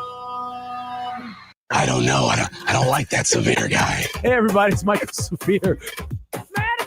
If the first word is hash brown, you guys can add patty or something Latin if you want. It's still a hash brown. I remember the first thing I thought walking out of there was, okay, we're back. You just got to go in the back. I'm sorry. This cat, now he had a good freshman year. He sucked last year. Why is it a surprise that he went through a struggle this year? Michael already brings the color. I don't care about fat Luca. I don't care about street clothes Anthony Davis. You both can go to hell. Michael's black. Well, We were just reminiscing about the 2007 season and how, in a bit of foreshadowing, because, back then, the Lazy Bastards only did a 3-hour show. Yep. Where they would Unreal. actually go on 2 hours ahead of time because the previous game went so badly. You can tell it's kind of got that same vibe now because Michael has come in studio. Wow. He didn't want to deal with the dog. He didn't want to deal with the delay on the internet. Lando! He wanted to be here. I have to admit, Michael, yesterday was the first time I missed severe reaction because the Rams were on. And Yes, it was. I was too busy enjoying the best difficult. first quarter I've seen all year. That was pretty good. We were Joey and I both felt that Jacksonville was going to come out and play well in that game. We did. We both, before the game started, we're like, yeah, Jacksonville played well, right? And we look up and it's 21-0. We're like, well, they're not playing well. So much for that. This is not happening. And the crazy Don't need thing to watch was this. the Rams were in on the East Coast all week. Baltimore. They spent 30 hours in London. Mm-hmm. That's it. That they is basically nuts. they flew in Saturday night, or I guess it would have been early. It would have been Saturday morning. They arrived in London and played Sunday afternoon and were gone. The funniest thing about that is it's the same amount of time for the Packers to get where they were going as it did for them to get over to Europe. The same. Did you hear about that? The plane, the charter plane. The charter plane. I'm like, what? I got to bet against these people because that sucks. I know how I feel after that What was happens. the line in that Packer game? Oh, wow. I want to say it was like 4.5, 3.5. It wasn't very much. Well, they ended up winning by 4. Yeah, but- yeah. Arizona covered the line when I looked at it because I Okay. know it moved a lot. But you didn't have anything Yeah. on that. No, that was my pick'em. I had it in my pick'em. Oh, okay. I do a pick'em every week contest. Let me say this to you guys first of all, because the ROR up in this, is really crazy because the UCLA game was much more disappointing last year. It's at home. It's against a pretty team that bad. legitimately was bad and hadn't won games, opposed to a team that was 4-2 that had worse stats than Minnesota. Do you remember the stats going in? They couldn't run the ball. Their quarterback was turning it over like every other play. It's pretty bad. It was recency bias for you guys. You think so? Oh my God, yes. I disagree. And here's why. Why. Because I tried to go spoiler free. I got spoiled at the end of the Creighton game. I heard that. And when I open, I just can only go off my visceral reaction when I opened the phone and looked at the score. When I heard from Patrick Davis at Creighton that they had lost, I thought, okay, must have been like a 21-20 type thing, or a one-score game, another one-score loss, Classic blah, blah, blah. one-score loss. When I saw the score, I was stunned. That's on you. That's on you because you have the history of knowing what Minnesota is and what PJ Fleck is, and you still let yourself believe that it couldn't happen. Okay, so what's the excuse for the assistant coaches then? UCLA is completely different. UCLA was really, really bad at the time. They're at home. They actually were playing okay, and they didn't play the whole first half. They literally didn't play the first half. They didn't come out of the locker room. They were down 27-7. I know, and it was a 9-minute drive. Yeah. And they were booing in the end of the first quarter. When's the last time Nebraska was getting booed at the end of the first quarter at home? I think you guys are being a little recent. Michael, let me ask you this. Last week, we talked about this game with you. We talked. You and I texted about it, and like the consistent thing that whenever we would text is like, man, this Minnesota team, like it seems like Nebraska can have them. They can take advantage. And yet, whenever we would talk, there was still this but that you always had. And I wonder if the but showed itself in the ways that you thought it would. I want to first say that I'm completely on board with the coaches because I watched all the games and there was no way in the world I thought Minnesota was going to beat them. I was completely on board. They were so bad at times. Yes. Against Rutgers. Mm-hmm. The second half against Cal. Purdue. Now, I know Purdue lost Ryan Brown, their quarterback. I understand that. I understand why they look like they did on Saturday. But still, Purdue put up 460 yards on them. I thought, except for the PJ Fleck, Minnesota, whatever that is, besides that, I thought to myself, this is the worst Power 4 team they played so far. Yikes. That was by far what I thought going into the game. And I felt that all the way up until about the second drive of the game. The first commitment to coaching malpractice, right, was not giving the ball to Emmett. Although no one asked him this, what was the mistake on the first drive? Because one of the plays was a busted play. And I'm not sure if that was supposed to go to Emmett or not. All I know is it didn't. So that was the first case of malpractice And by he your said that was coaching. the first play, right? Was it the first? It was the second play. Second play. The first Second play, something happened because he rolls out, he ends up, he doesn't know where he's going. Yeah. But then you look up at halftime and you realize that they had only gone to Barney once. And they went to him on a little, wide stick, which is fine. And the guy made a great tackle. By the way, Minnesota had more missed tackles than Nebraska did on Friday night. Believe it or not. Still blows my mind. 14-12. That doesn't make any sense. 14-12. Makes no sense. It must be the same people that were grading the offensive They had line 5. against Michigan. No, they had 5. So I count the tackle. They had 5 missed tackles on one play. They missed Emmett 5 times. Oh, that one time where he was They missed Emmett 5 times. How much of that is on Emmett than it is more on Minnesota? They missed Emmett 5 times. Anyway, so but then I looked up and I'm like, what have they haven't gotten the ball to Barney. And then I started kind of going back and saying, when was the last time I remember them actually running any kind of jet motion to him? I think it was Michigan. I think the last time. I don't even remember that. I think that was the last time they ran. It was to Michigan during the Michigan game. So I was thinking, well, that doesn't make any sense. Then you get to the next true malpractice is throwing the ball 38, dropping back 38 times.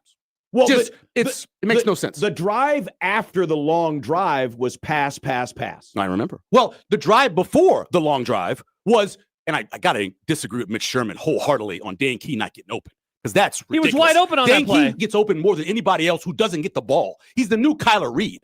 He's open all the time and doesn't get the ball. He was open on that it's like deep he went play. out with his girlfriend. I don't know what happened and why he won't give him the ball. But the drive before that is the pass that all he has to do is loft it up and let Dan Key run underneath it. And all of a sudden it's a touchdown. And we're sitting here at 13-7 and you're saying to yourself, okay, they're probably going to change the way they're playing because they're not going to say, we've got to lead. We've got to do more, right? And maybe that allows you to actually force the other quarterback to throw the ball more than 20 yards down the field. He had 2 passes. One was the great run by Malachi Coleman that got to 15, and the perfect pass he threw to mock Nebraska, by the way. That was just to mock Nebraska. He goes, the 5-star quarterback can't throw that pass. I'm going to put my little 3-star kid, my redshirt freshman, have him throw it and show it how it's done. Dime. And show it. It was an absolute dime. It was perfect. A great throw. Yeah. So that's coaching malfeasance. And the last one, the worst thing I've seen this coaching staff do in 3 years. Was? It's not even close. So I'm walking downstairs, can't take the elevator because they're holding it for the coaches. Fine, it's only 5 floors. Sure. I've done that before. So I run down there. When I get down, I hear sack, right? Nebraska's been sacked. And so I get around the corner to see who's getting up. It's got to be Uncle Grandpa. It's got to be TJ Lateef. It's got to be one of those guys. And it's Dylan effing, I want to curse so bad, Raiola. What in the hell? Down 3 scores with 54 seconds left. Are you dropping back your starting quarterback? For what? Yeah. For why? Just run the ball. For how? Either run the ball or put a backup quarterback in if you really want to take a throw. damn knee. How are you putting your quarterback? Think about what happens if somebody falls on his leg. And look, I know a lot of people would be happy. A lot of people would be happy in this fan base if it happened because they all want him benched, right? Yeah. But to do that is malpractice. Who called it? That's what I want to know. Did Holgerson call that? Did it get approved? I felt like I was. Who called that? It was Holgerson calling it. Did Rule say yes? Send him back out there to do that? Did he beg to go back out? How is he in the game? I don't care if he begs to go out. I know all those things. You grab him by the face mask and say, you are staying sit down, here. take your helmet off and go sit down. Yeah. Exactly. There's no reason to be in there. But think about what they did. So the drive started at 54. They ran the ball, I think, on the first one, I'm guessing, right? Because I didn't see the first play of the drive. But the second play is when he got sacked, which had to be at about 30-something. And that was the game. That was the last play. And that's the last play. Yeah. So somebody decided, let's run a pass play, our 38th drop back. with 30-something seconds left. With nothing, literally down nothing, 3 scores. nothing to gain. The first play was a pass to Lindenmeyer for 5 yards. Okay, so that was on at 54 seconds. So Yeah. they dropped back to pass twice. On the last drive. Now they were at midfield, so maybe they were trying to get. Maybe they were trying to score. You had the punt return, right? to make it look like they were trying. I don't care. If you want to do that, fine. Put the backup quarterback in. Yeah, there's no excuse because you can't win the game at that point. You're not the Denver Broncos. You can't win the game, and you can't get within more than 2 scores. No, right? You can't do anything that makes sense. So those 4 things were my big ones. Going, I don't understand who's doing this, whose game plan it was to not decide we're going to run the ball. Mitch nailed it. The phrase I used on Saturday or Sunday was they overthought it. They overthought it. They were doing the chess thing where, and I know you followed. They're doing the chess thing, and they're like, you know what? They expect us to go with this Queen's Gambit thing. Hell no on that. We're going with the Russian roulette. I don't know what the hell any plays are, but anyway, I'm just saying that's what they're thinking to themselves. Like, we're just going to run something they never would expect. What are you doing? Yeah, I've said this to you since you were an intern. This is college football. This is not the NFL. In the NFL, you have to trick people because even though you're really good, they got a whole bunch of great former college players on their side. Right. In college, you got a bunch of kids who are going to be washing dishes when they leave here. Not anymore because they're NIL, they have a little cash. But they're still going to be doing something, not playing football at the next level. So you can line up and say, we're going to run the ball on the team that gave up 200-some yards rushing to Purdue, to Maccabee, the only person I've ever met in my life that's both slew-footed and his knees go out. I don't even know how that's possible. How can you be slew-footed and be knock-kneed at the same time? And he is. Legs go everywhere. So what are you doing? Why are you thinking that? So you know how the script works, right? So they go through the script. They run the plays multiple times.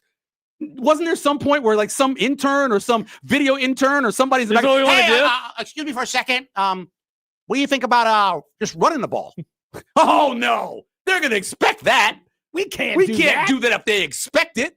No, you can do it if they expect it. Really, you can't. You know how I know it? Because Minnesota was trying to run the ball late, and Nebraska knew, and they couldn't stop it. Right. Correct. So I know that in college football, I don't care if they know it's coming. You can still do it. All of those things together just blow my mind.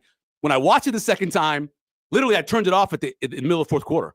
I just couldn't watch it anymore. I couldn't understand what the plan was. And really, you guys talked about the weak link being the offensive line. Bruh, defensive line had 1 sack and 3 pressures. That's it. And didn't stop the run and couldn't get to the other quarterback. That's pretty damn weak. It is. It's really weak. It is. Because all Sunday morning was we got to fire Raiola. We got to the Raiolas are holding us hostage. Mm-hmm. They're holding us hostage. We got this Dayton kid coming, the little fat kid coming is what the guy said. We've got Dylan and we got the uncle. They're holding us hostage. I'm like, well, who's coaching the D line? Is that guy holding them hostage too? You know, is the offensive coordinator who can't call run plays, who can't call? They ran 4 screens, right? Can't run the jet motion stuff anymore. Who's holding them? Is he holding them hostage too? There's a lot of things that are wrong with this team. Yes, there are. And I know people don't agree with this, and I know they don't. But I don't think it's Donovan Raiola. I really don't. I'm telling you, I watched that offensive line get better all last year, right? I watched them get better. I watched them when they were fully healthy for the most part because, remember, Pritchard still had the ankle last week. Do a really good job against a better pass rushing team.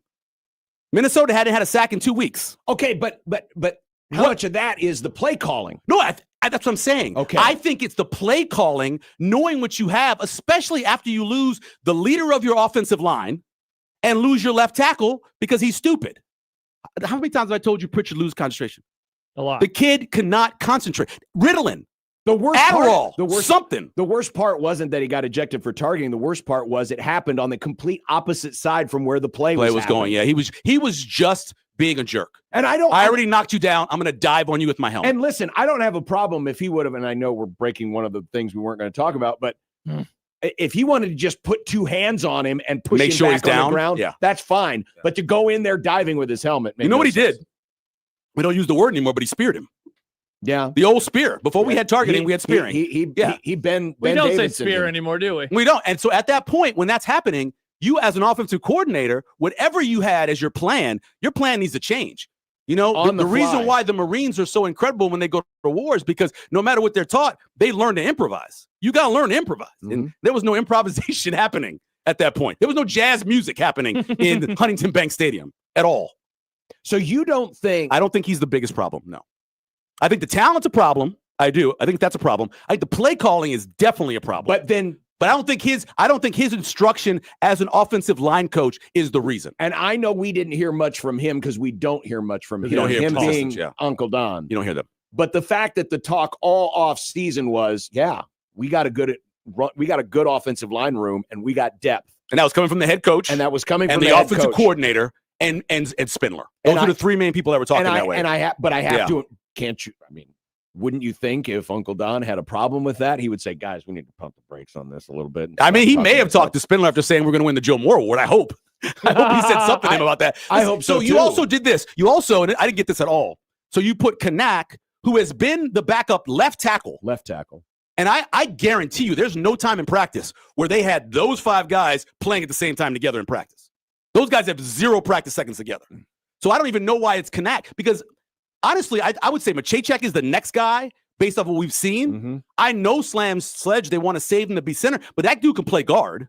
So I don't understand why it's Kanak to put in there, who obviously did not know what he was doing because there was twice where he double blocked the wrong guy and gave a free runner. Exactly. So obviously he didn't know what the communication was. So I don't understand why he played. I don't know who that. Maybe that was Raiola's choice to go in there. I don't know who sent. I don't know who sends him in there. I mean, what else is he doing if he doesn't dictate who's going in? I don't know. I don't know why he goes in there. I have no idea. Now maybe that means that maybe there's something wrong with Machachek. I don't know. Maybe because Knack was now the second guard. He got moved into I think about 3 weeks ago. They put him into the depth chart as the second guard. Because I went back to check and see how long he'd been the guard. Because I'd always heard that he was a tackle. I thought he would be a tackle. There's more problems just one than one offensive line coach. That's my thing. I think what they did as play calling really harmed them. The quarterback sometimes. Put in TJ Lateef, says Michael Severe. I did not say that. And actually, I said the opposite of that all Sunday morning. Are you serious? Well, you did, but you did want him in on the last series. On the last series, sure. Yeah. Well, once the game's out of hand, I always think you should play your backup quarterback. I do too. Unless the guy's a freshman and you're just trying to get him more snaps and more reps, I understand that. But so you got a situation where you're sitting there thinking to yourself, I am going to take out this quarterback who is like, and I did this on just Power 4 teams. He's like 73% completion rate, 1,800 yards, whatever. Mm-hmm. I mean, his numbers are respectable. I think he's 5th in quarterback QBR. You're going to take that guy out, and you're going to put a freshman in whose great moments were against Houston Christian and Akron. Yep. And you don't think the other team's going to go, thank you. Yeah, seriously. Hey, appreciate you. They're like, well, you're bringing a running quarterback. What have you seen him do besides run against Houston Christian and Akron? Yeah, sometimes, Michael, it's like, I wish that this wasn't real life, so you could just be like, all right, fine. You want to see that? Here's what we do did see it. We saw it in 2004. Yeah. They put Bo Davis in. That's true. And what happened? Bitching about Bo Davis. Yeah. Put Bo Davis in, he threw 4 picks. And then it was 70-10 against. And then they were like, hey, we probably shouldn't do that again. Yeah. People complain about. But this is real life. This is real life. Just bench a quarterback. You're not going to bench your starting quarterback who's one of the better quarterbacks in the Big Ten. You're not going to do that. And I understand he doesn't give you everything you want. That's the toughest part is that you're Nebraska. And throughout your history, you've always been able to lean on mobile quarterbacks. Even Jerry Godowski could run. What do you mean, even? He was one of the best running quarterbacks they ever had. That was a white thing. Go ahead. Anyway, one of the things that came up on the overreaction show, you kind of leaned into it just a moment ago, but the completion percentage. Dylan, by the way, 5th in the country in completion percentage. Yeah. Is he holding the ball too long or making decisions to not throw the ball because of, for any reason, protecting the completion percentage? I think the biggest problem he has is he has got the yips when it comes to deep balls.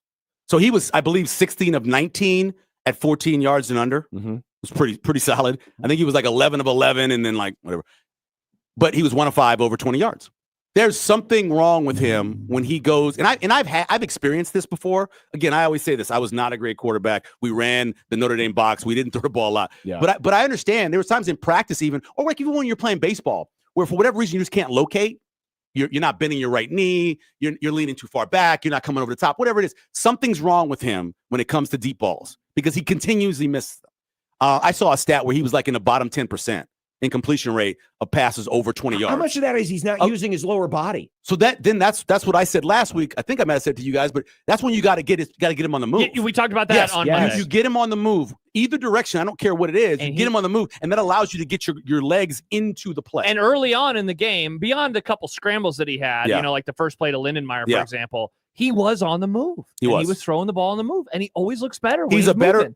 I think every quarterback is better. Now, a guy like Joe Montana and those guys that Dan Marino have perfect form is one thing. But when you have these young quarterbacks who sometimes will throw with their feet side by side, or they will fall back, or they will not put any leg into it at all. Jordan Love. A lot of guys.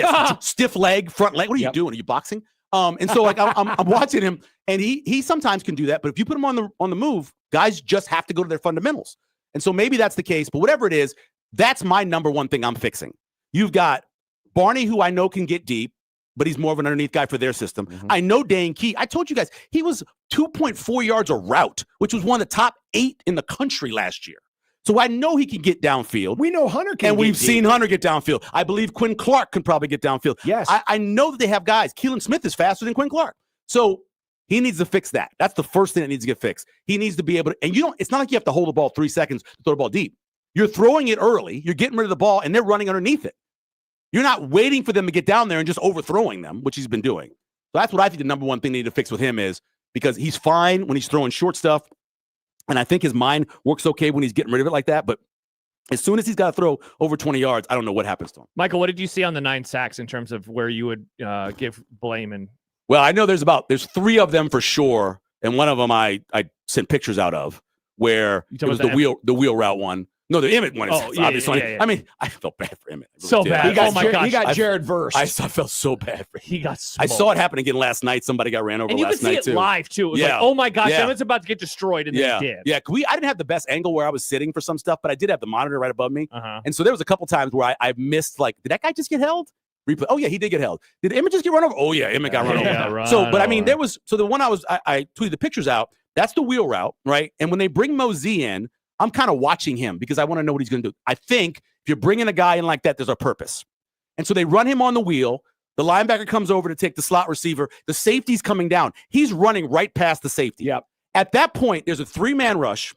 That a 4th guy comes late, but they're all wide. It's just step up into the pocket to the right, and you've got all the time in the world, and you can throw that wheel route. Instead, he panics. He moves to the left and moves right into the other 2 guys for the sack. Yep. He did that 2 or 3 times. Yes. Where I don't know what he was thinking. Maybe by that point he was already seeing ghosts. I don't know. But I think the number one thing they need to do with him is and I think you guys maybe mentioned this with Mitch, and maybe somebody asked it during the press conference, but you have to say this play is going to this person.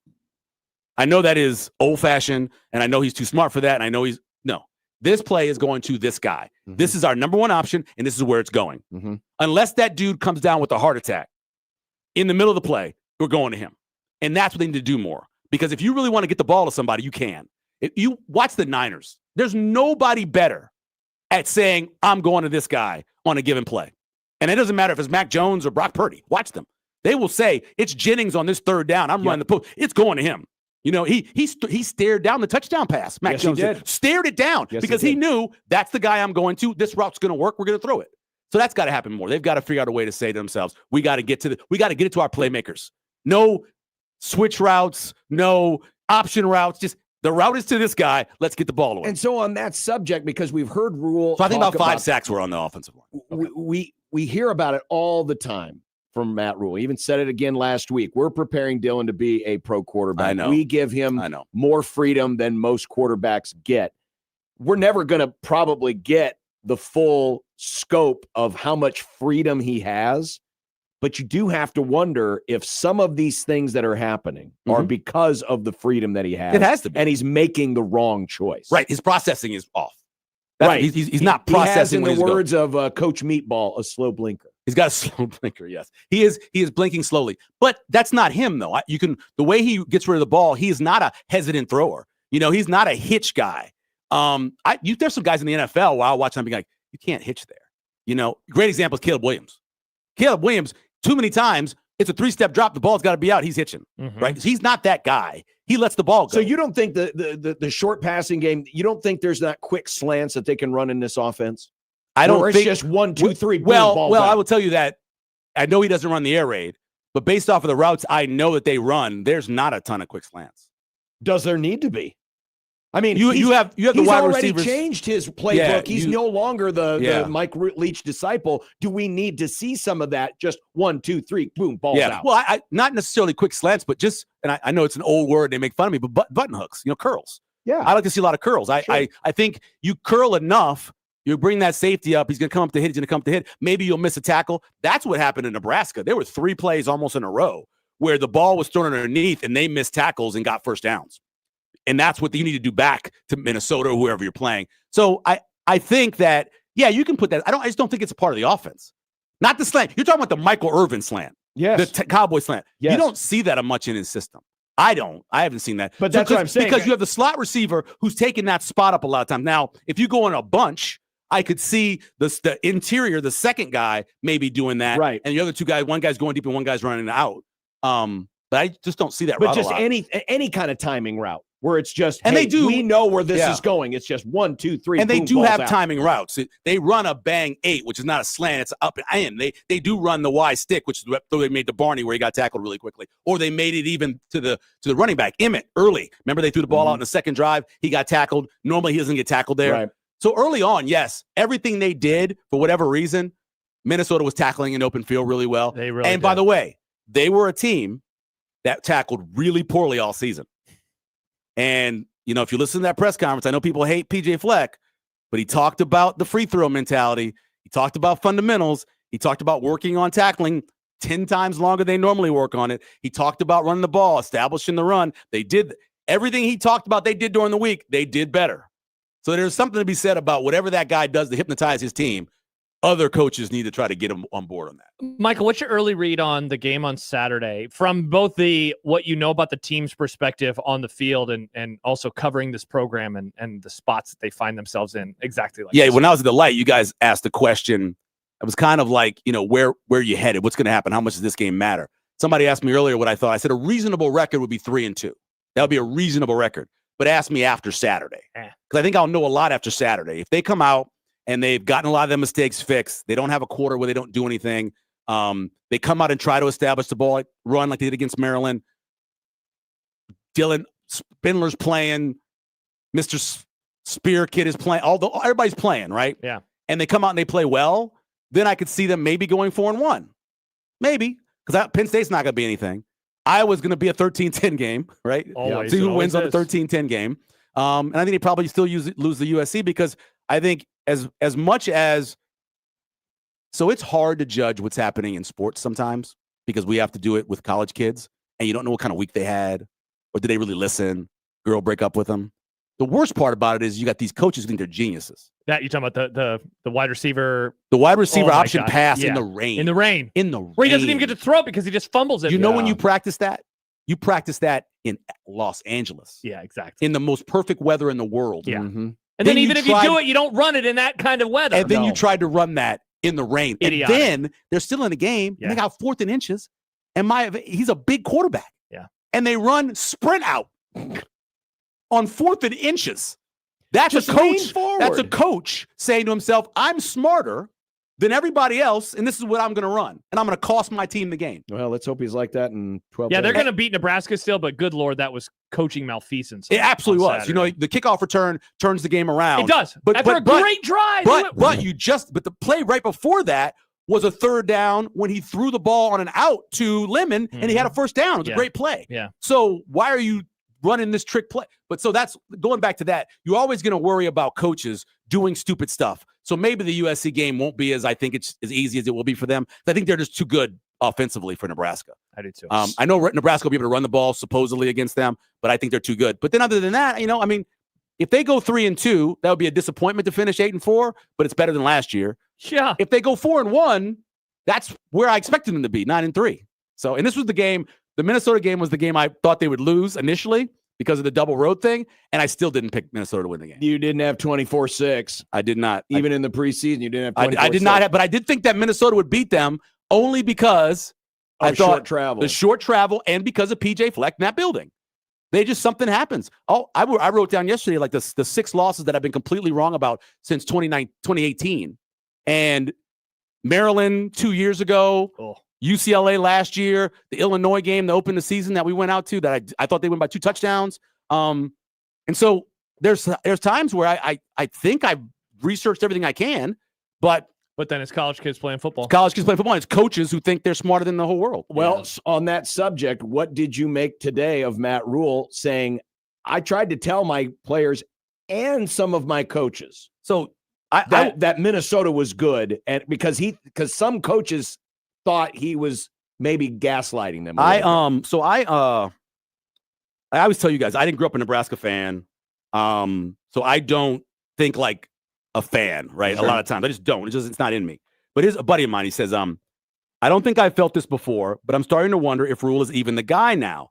I think he's way too honest with the media. He says too much, in my opinion. So I said to him, I go, I never would think that because I like an honest coach. I do too. My first job interning, the head coach was Jim Mora. There was nobody more honest ever. You know how hard it was to put a soundbite of his on TV? Yeah, it was really difficult. Bleeping. Yeah, he was very honest. So I don't have a problem with that. But I get what you guys are saying. There are times where he does say stuff, and I'm like, good. I'm glad he said that. But was it a good thing to say? I don't know. I told you when we first started, I don't think he's lying. I think he had to convince them. I think they watched the same tape, and they watched how that team played. They said they got no running game. They got a quarterback who can't throw the ball over 20 yards accurately. They can't stop the run based off of what happened against Purdue and even Rutgers and a little bit in the second half against Cal. We're going to go out there and we're going to do everything we want. I think they really thought that, which is, you never should think that way. No, but it has to get in. Well, that's the what does Saban call it?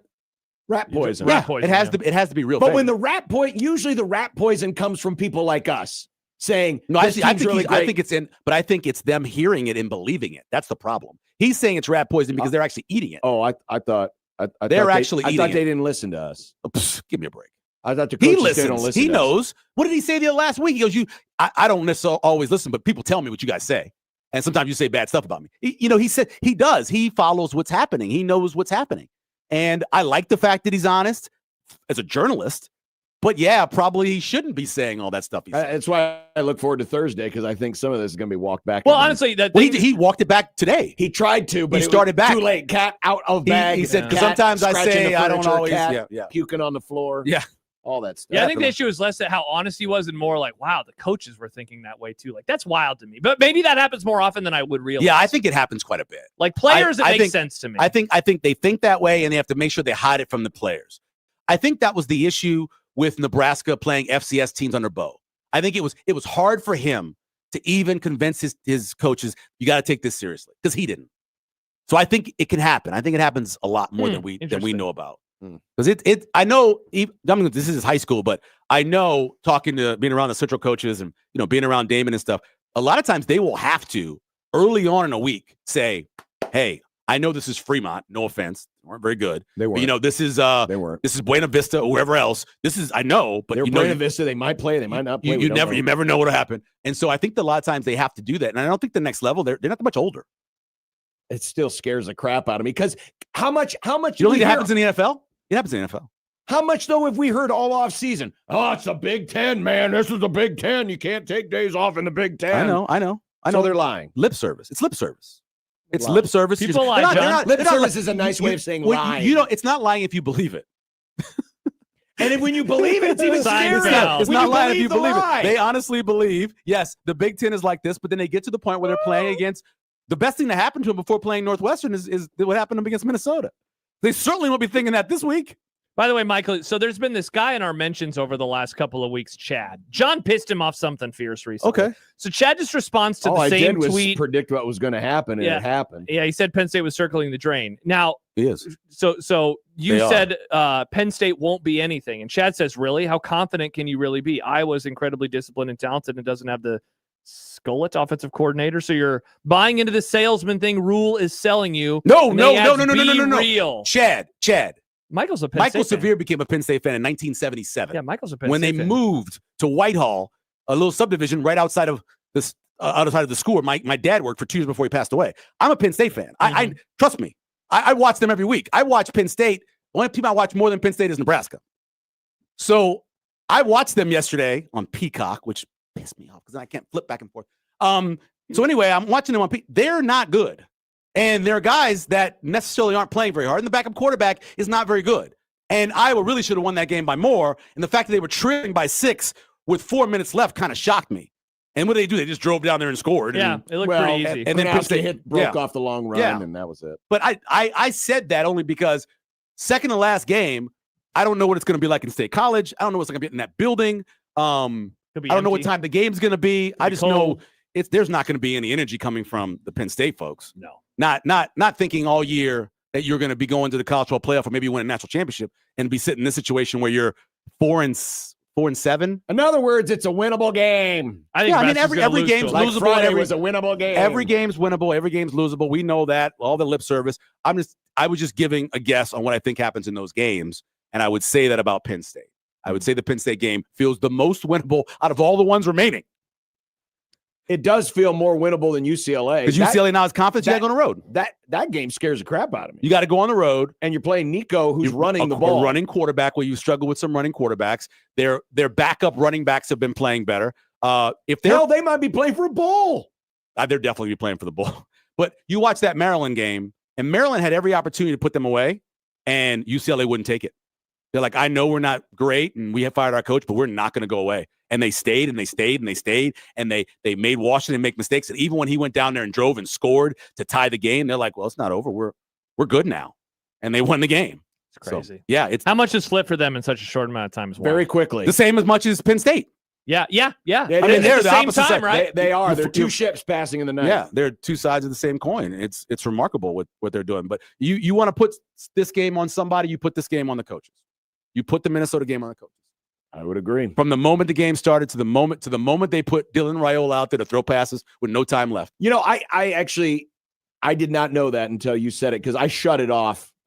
I shut off my rewatch with probably 5 minutes to go. Yeah, I ran downstairs, got there, heard the sack, and just knew somebody else was getting up. And when he got up, I thought to myself, what the hell is he doing getting up? Why is he getting up? That makes no sense. Why is he in the game? And then I had to ask Schaefer because he was still watching. I said, was that him? He was in the game, right? He's like, yeah, they put him in there for some reason. And then I got to go watch everybody jump over the walls and almost kill themselves jumping over the walls. I tried to help this one girl down. She fell on her face. It was like, stop. What are you doing? It's a 25th. I know it's 2015 in the country, but calm down. Yeah, calm yourself. This is not field storm worthy. You won 6 in a row against these guys and 9 out of the last 12. And Why they haven't are we beaten storming you the field in this building since 2015. And that's an 8-foot wall. What are you doing? Stop that. You're going to kill yourself. But yeah, that's what it was. Michael Severe Mondays, ladies and gentlemen. Like the old days. Like the old days. I apologize. You can tell Michael was fired up because he was talking fast. I apologize. Faster than Matt Rule. I apologize. We're both back East guys. I apologize for turning off the comment thing on Sunday after the first hour. I couldn't read the comments. Oh, really? Oh, you turned off. I flipped it over to whatever the other thing is, so you can't see them anymore. Good idea. Because they were just hammering why TJ Lateef needs to play, and I just thought you're so irrational. You don't think about what you're saying. There's no defensive coordinator. They will never stop. There's no defensive coordinator out there going, please, God, give me the freshman. Give me the freshman backup quarterback who hasn't played all year. Again, sometimes you wish this wasn't real life and so they you could just stick do him it, out there. and then we could see, and then everyone would be like, oh, never mind. We like it better when we sack the Mahomes lookalike. Exactly. They're very excited about playing against him, I'm sure. Yeah. All right. Well, we'll be back on the air for 1620, the pregame at 8:30 in the morning. Yay! Actually, I'm very happy about this. I'm glad it's at 11. We were celebrating that, Schaefer and I. We were like, please be the 11. 1620, the Zone family was also celebrating. Yes. This We would have liked actually a station. 9 a.m. start. Would have been even better. Heck, make it 6 a.m. That's too early. I don't need to go to Omaha. A 9 a.m. start would have been great. That would have been just You fine. guys could have done pregame at 6:30. That would have been awesome. That's ridiculous. It would have been dark. The earlier, the better. That's more ridiculous than 6:30 for USC. Well, you have to have it at 6:30, right? Because they're wearing the blacks. Thank you, Michael. Oh boy. No, I can't wait for USC to come out, look around in the stadium and go, I thought Halloween was 3 days ago. No, it's I'm so so weird. scared. It's about the temperature, John. They couldn't go out Thank there you, in the middle of the Michael. day wearing black. Didn't you uniform. know it makes you hot? It's November. It might You be never warm. know what you're going to get, man. It's Nebraska. It's Nebraska. You don't Trust like me. the weather? Wait 5 minutes, Trust John. me. They say that This sometimes. weather's gonna turn. Well, And this when it week, does, this it's gonna be week, bad. we don't know when it's going to turn or when it's going to turn back. I remember pulling out the snowblower in late March, early April. Yeah. I remember also, that. the angle of the sun right now is not a big deal. You've been fine. You've been Not a fine. big deal. You're not out there wearing all black. Yeah, because I'm smart. They were going to wear all I'm black. not going to wear all black when it's a bright, sunny day. They're going to look so Here's the cool throw. losing Here's the by throw. 17 Here's the points. throw. That's the drop right there. That's the Oh, drop. it was the drop. That was the drop right there. They win the game, I think. But they And get to that Nebraska ball. goes 4-8. Yeah. Wow. What a game. Yeah, What a game indeed. All right, got to take see a you break. guys. Bye. We'll be back 16:20 zone.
I made you some Unsportsmanlike content.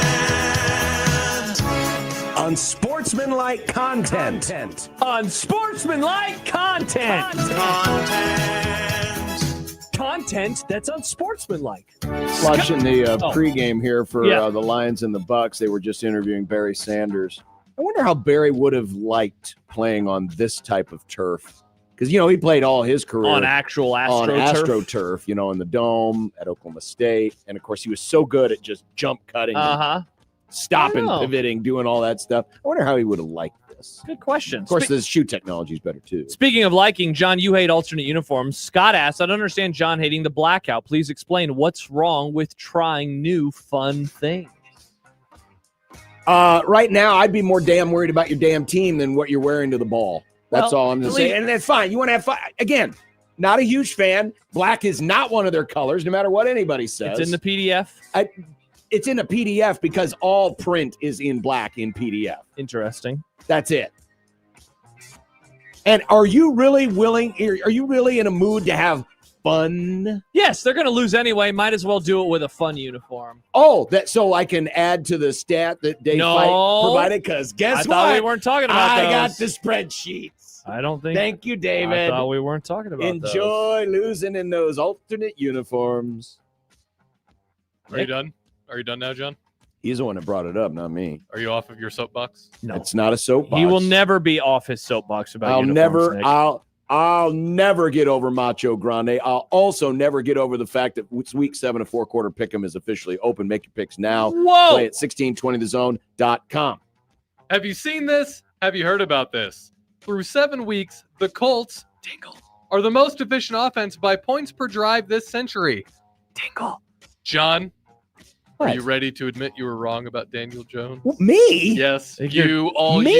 Yeah, John. Me. Classic John. It was John the whole time. It wasn't even me. John is gaslighting people into thinking that I was the doubter of the Colts. Are you finally ready to admit that I know ball? They are. No, I will never admit that, Nick. I mean, he did have a Blind tingle. nuts and acorns and He squirrels. did have a tingle. We broken all laughed at squirrels. him. You laughed blind at my tingle. clocks. We You'll all never laugh at laughed my at tingle him. again. They are averaging 3.46 points per drive. The rest of the top 6 this century is a who's who of all-time memorable teams, though none of them, interestingly, John, won the Super Bowl.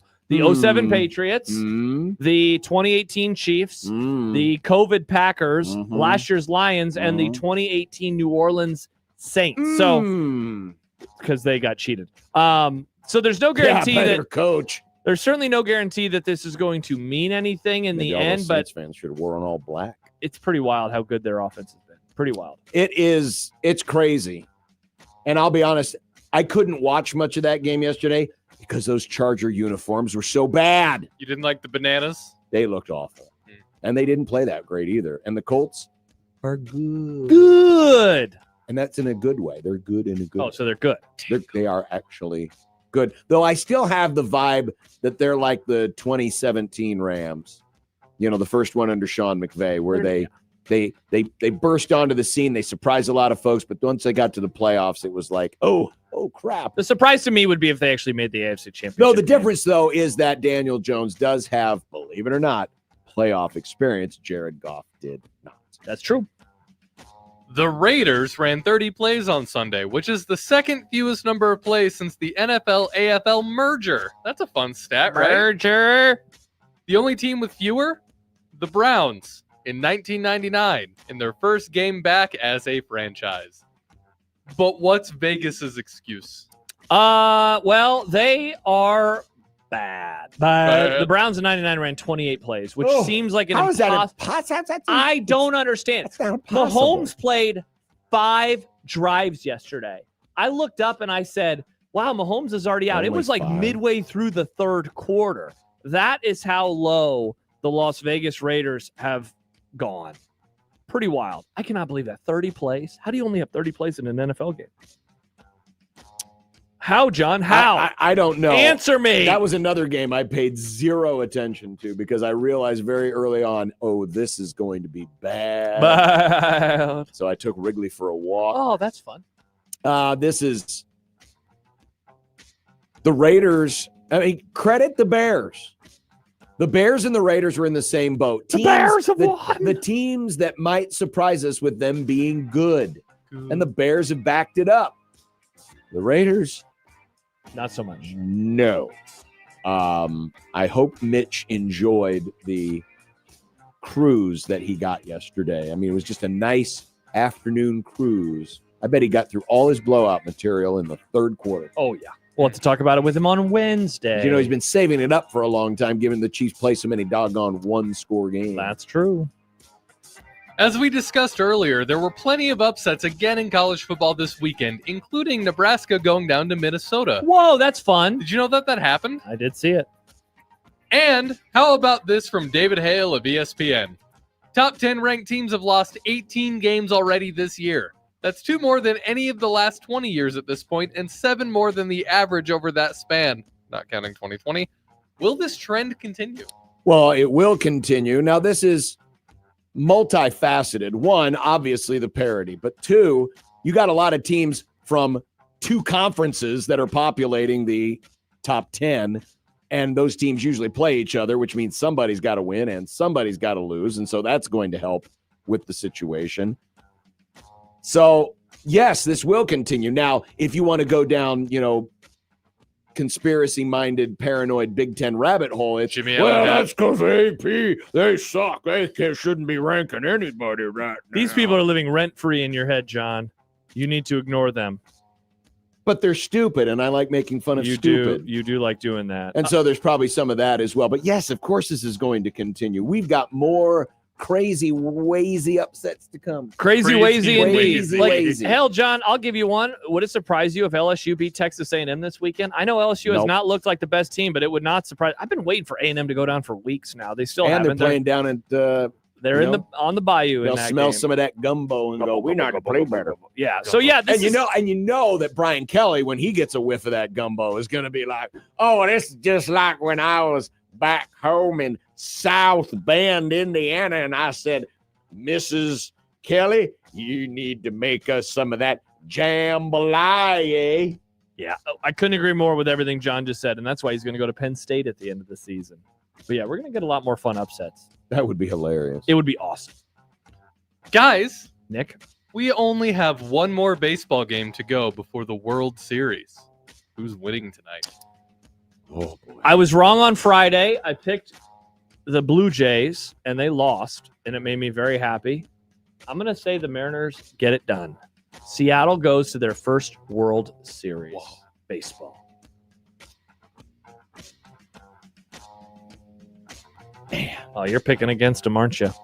You are such a monster. I might, just because. You are such a monster. Toronto's playing at home. Now, the interesting stat was, I think they flashed it up on the screen right after the last out, like, home teams are only 30-29 in game sevens, and I think they've lost something like 6 or 7 in a row. So the trend is going with the road team with Seattle.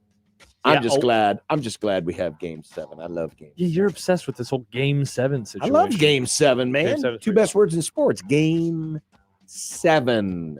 No, Cowboys win. That is the best No. words in sports. Why would you say that? They said it yesterday on TV. I see those videos all the Go time. Dallas, yay. What if Mr. H had won? No. I see those all the time, and I'm like, I don't want to live in that fantasy world. Oh, and I guess the under already No, hit the earlier under hit. when John was like, Das is verboten. yeah, exactly. Again, other countries have banned books and forbidden things. Our own country doesn't. We love to ban books these days. What book's been banned recently? Oh, a lot of books have been. A lot of books, John. Yeah, they're banning books left and right these days. Ever hear Which of a one? little number called Catcher in the Rye? I don't think that's been banned. Has it been banned? I mean, and they've been trying to ban that thing for like 100 years. I mean, some places ban it. Some Yeah. libraries ban it. Do they? Florida Oh, yeah. loves banning books. And by the Throw a way, bit. what was the deal with everyone protesting the Sacramento Kings? They hate them. This is ridiculous. And the LA Kings. They say don't light this beam. I kept hearing about these. No more Kings. I'm like, what have the Sacramento Kings done to you? They haven't been relevant in a long time. No, remember they made the playoffs a couple years ago. People Yeah, are still but pissed everyone about it. makes the NBA. Maybe that's it. It's like, this is where I draw the line. If the Kings get in, we've got to protest this. Speaking of get these Kings out of Speaking here. of the NBA playoffs, I thought of you, John, because I heard some Vegas odds for Yeah. making the playoffs, but making the play-in game. That doesn't count as playoffs in terms of Vegas odds. So technically, only 8 teams make the playoffs. Wrong. Ha! Finally, Speaking of betting, College basketball conference betting odds are out. In the Big East, UConn is in the plus 110 favorite, narrowly over St. John's, with Creighton third at 6-1. In the Big Ten, Purdue is the 2-1 favorite ahead of Michigan, with Nebraska 14th at 66-1. Didn't these idiots see the scrimmage results over ranked teams? Here we are. We're 3 hours plus into the show, and we haven't mentioned the fact that both Creighton and Nebraska beat AP top 25 ranked teams over the weekend. Wow. These teams should be, well, Creighton's already ranked, but Nebraska and Rink Mast should be ranked. Wow. I mean, you talk about canceling out.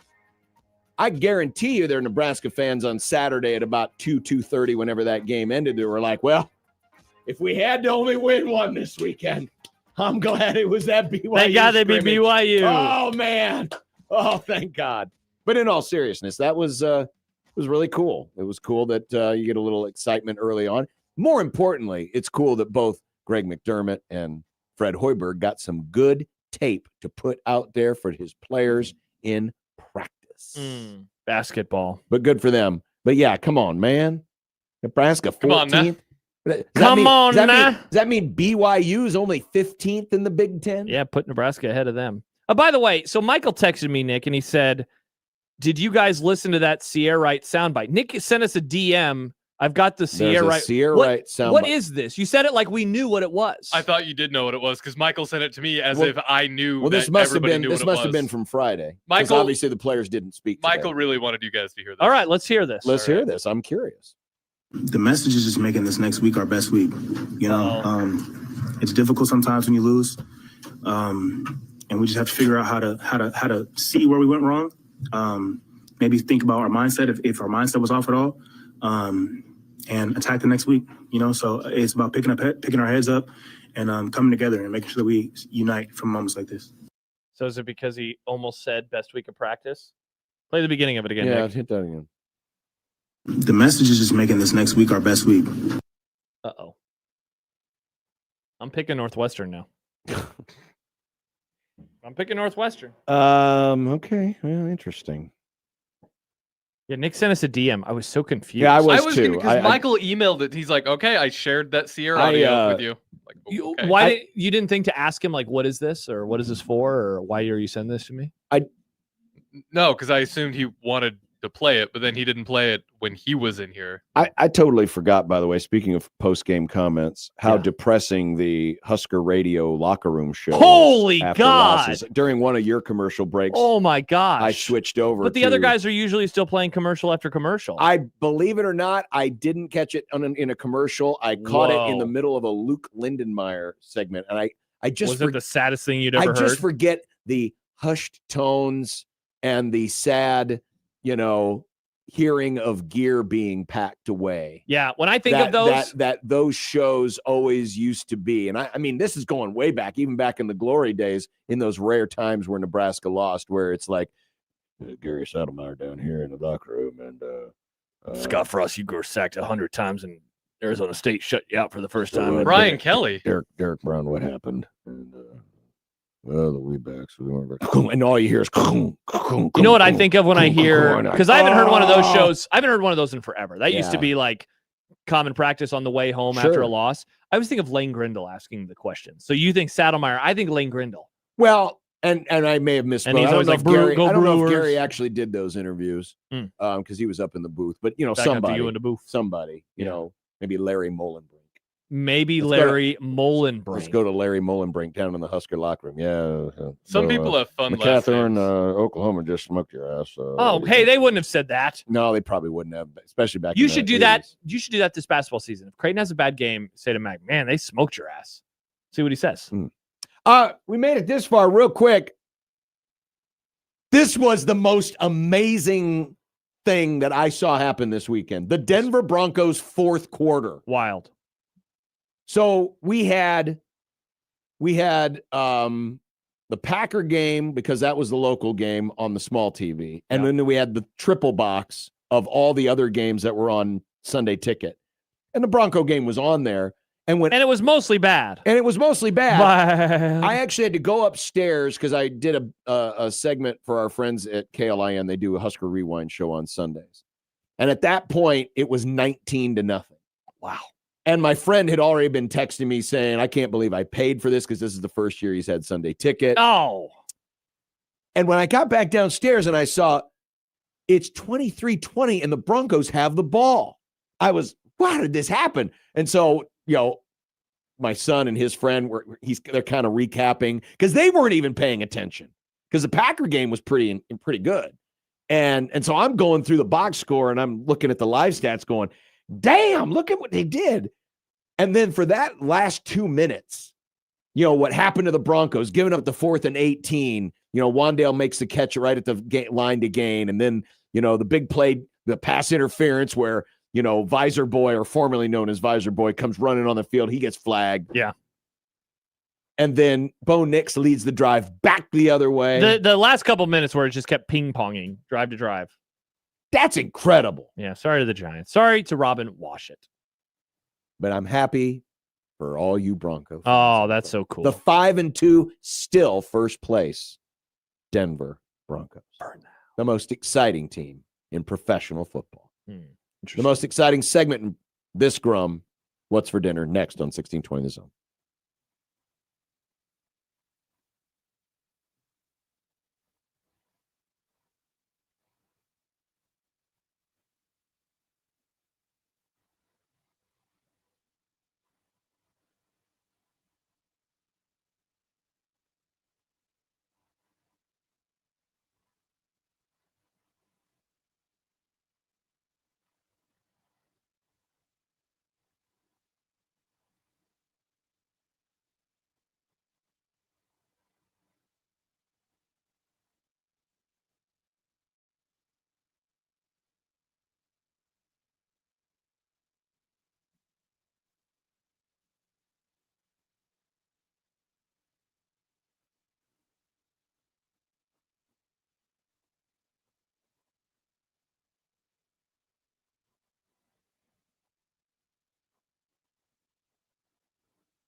When you knock us down, we're going to get up. And on the way up, we're going to bite a kneecap off. Crust is good on your pizza, not your ass. I will eat your ass first. He's tough as a Woolworth steak. And then it's going to take 2 more shots to knock us down.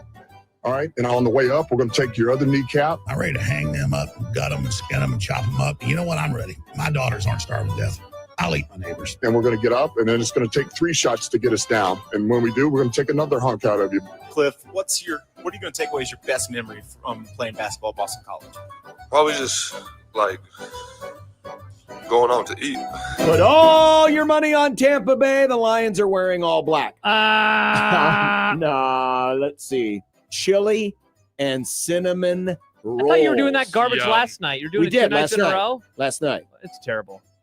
What do you mean it's terrible? What's wrong? Chili and cinnamon rolls is the bomb. It's very good. We're having breakfast sandwiches, tater tots, and mixed berries. Nice. Mixed berries. Ew. I'm excited. I'm going to go to sleep. I don't know what we're having tonight. What the hell, Nick? This segment is about what we're having, not what we're maybe having. I know. Did you I have don't even any know what we're maybe Did you have anything exciting this weekend? Last night we got celebration pizza because my fiance, I'm engaged, ran a 50K. Hell yeah. Yeah. She did very nice. Very proud of her. Good. Tomorrow, we're going to preview the World Series with Mike Farron. We'll know who's in it. Go Mariners. Goms! Unless this game goes like 47 innings. Whoa, we could talk about it live with Farron. Incredible. Also Bruns and Sipple. Because, those poor Dodgers, those poor underdog Dodgers, they need every advantage they can get if the American League Championship Series goes 47 innings. No lies detected. See you tomorrow.